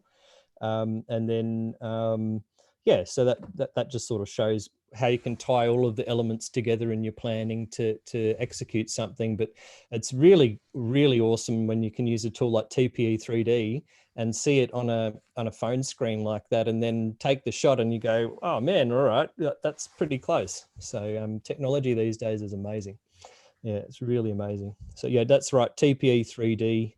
It's a very expensive app actually, but you do get what you pay for with it. And I'm sure there's other tools that do a similar thing, but I would kind of wish PhotoPills had a 3D mode where you could do stuff like that. But you can use nice AR with PhotoPills, which you have to be at the scene, and that will show you where the Milky Way is rising up. Yeah, that's right. That was the I was considering walking in to do a recce, but you can pre-visualize a scene without even being there. Whereas, so that's and that's got to have some massive benefits for if you're going overseas and don't want to have to travel overseas before the shoot to check it out or something like that. So, well, not that you can really do that much these days anyway, but yeah. So that's all about that. I'll stop that screen share. Well, we're probably running towards the back end of our episode, I think, at the moment. Have there been any questions raised that we need to cover off or anything like that? I haven't been keeping tabs on YouTube like I should have been. I think there was one question a little bit ago, which was, what do we think about mobile phones in astrophotography? Oh yeah. I've seen some great results. My friend Daniel Tran does a lot of work with Huawei, and the P40 and I think even the P30 before it looked like they had some pretty incredible sensors built into them that could actually take some pretty amazing mobile phone images. And I have spoken to Dan about it, and he actually what you see is what you're getting. Like there's no trickery there. Dan's a very respectable guy, so it's quite interesting. And so a lot of the promotional images you'll see coming out of those, especially Huawei ads and stuff, probably have been taken by Dan, and so yeah, so it's definitely getting there. But whether it will replace the very high end sort of DSLR type images, or mirrorless images that we're getting, is probably another thing. You're still going to not probably get around the fact that you need to use a tripod or something along those lines just to stabilize the camera. So I don't think you're ever going to be able to handhold and actually get a meaningful shot like that. I guess never say never, but yes, but yeah, it's getting there. And that was actually the special topic for the David Malin Awards this year was mobile photography and astro imaging using cameras. So I'm actually really excited to see what kind of images come through in that. I'm sure there's going to be some crackers. So that'll be really interesting to understand. And yeah, what are your thoughts on that, Jay? Yeah, I mean, I was actually at Barrenjoey Lighthouse that night when Dan came up with his Huawei P40 Pro to do his shots. So I saw some of the shots directly on the back of the phone, and I was just of course, yeah, you saw it firsthand. Yeah, and I was just blown away by what I could actually see on the back of the phone. It was just incredible. And I've known Huawei's been really good for a long time. I had a P20 Pro up until last week, but still on my desk here, because it's now broken, not working anymore. And that could actually take ISO 6400 and could take some astro shots. But now the next generation of those phones have come along and they are now getting a lot better. So yeah, so with the Huawei P40 Pro that seems to be really working well. Can I just tell everybody not to bother with a Galaxy S20 Ultra? Can I say that?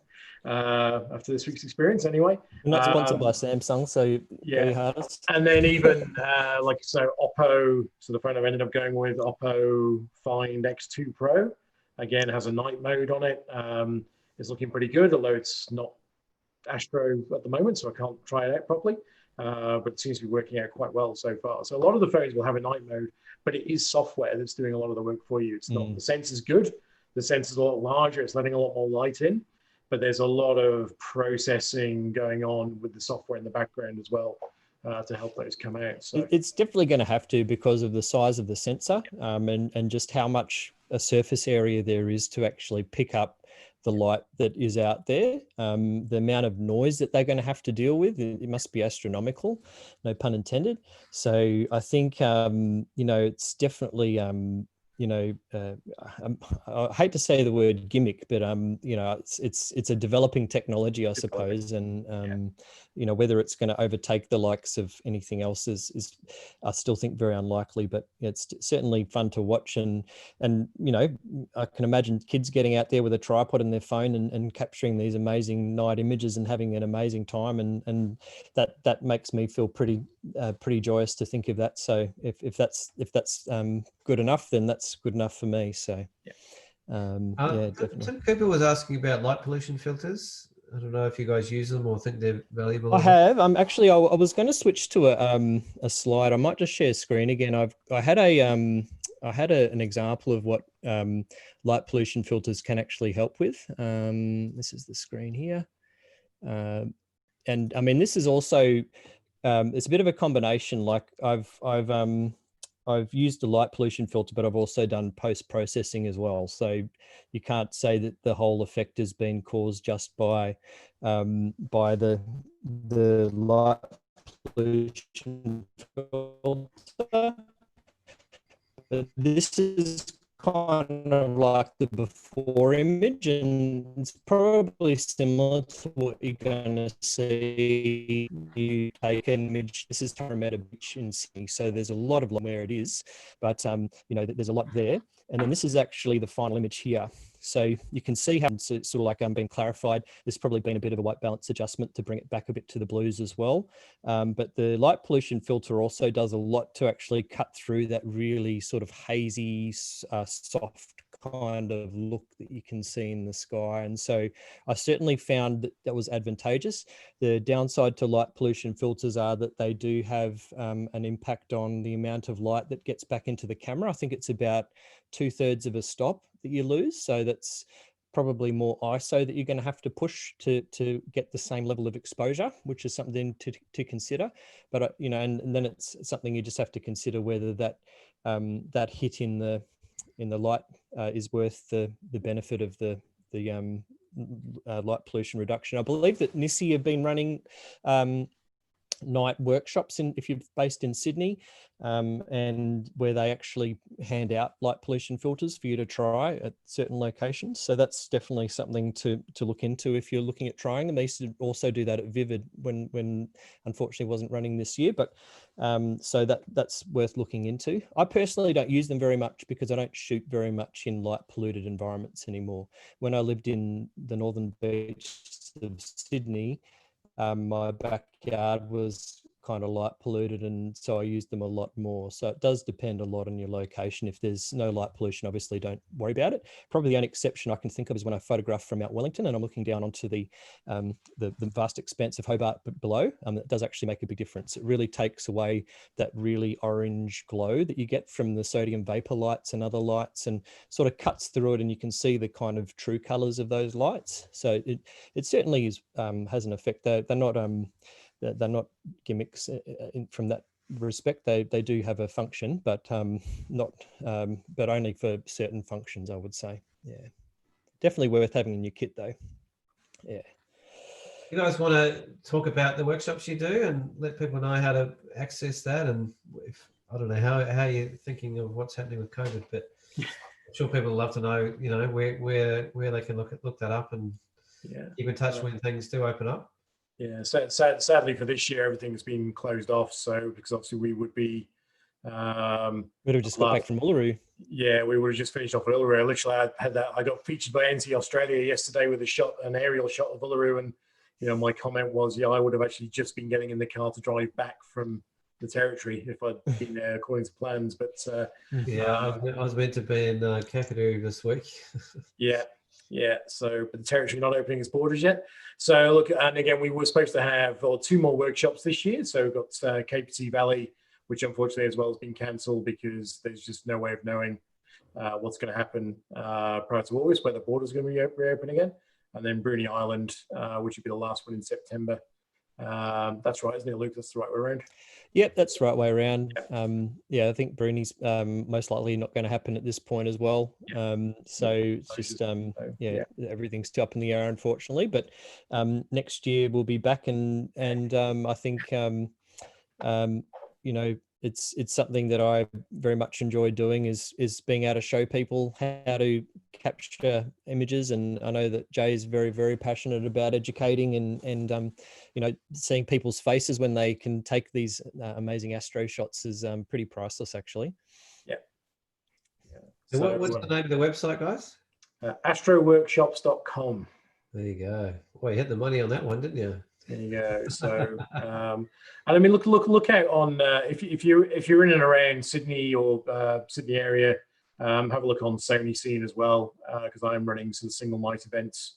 I used to run a lot of meetups for Astro events, just get-togethers, get groups together, just talk about Astro, like we're doing now, but face to face and go and shoot at locations. So we have a few of those planned around Sydney as things start to become unlocked and we can start getting back close together again.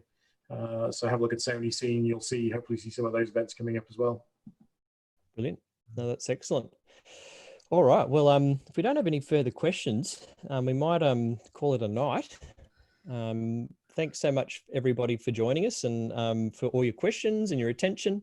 And yeah, if you've ever got any questions about lenses or just general astro tips or tricks or anything like that, feel free to give Jay or I a shout. I'm always happy to help. And you know, it's just a great community in astrophotography, and it's a lot of fun. So if you haven't really done much of it yourself, I really encourage you to get out there and give it a go. And hopefully some of the stuff that we touched on tonight will be a help to you.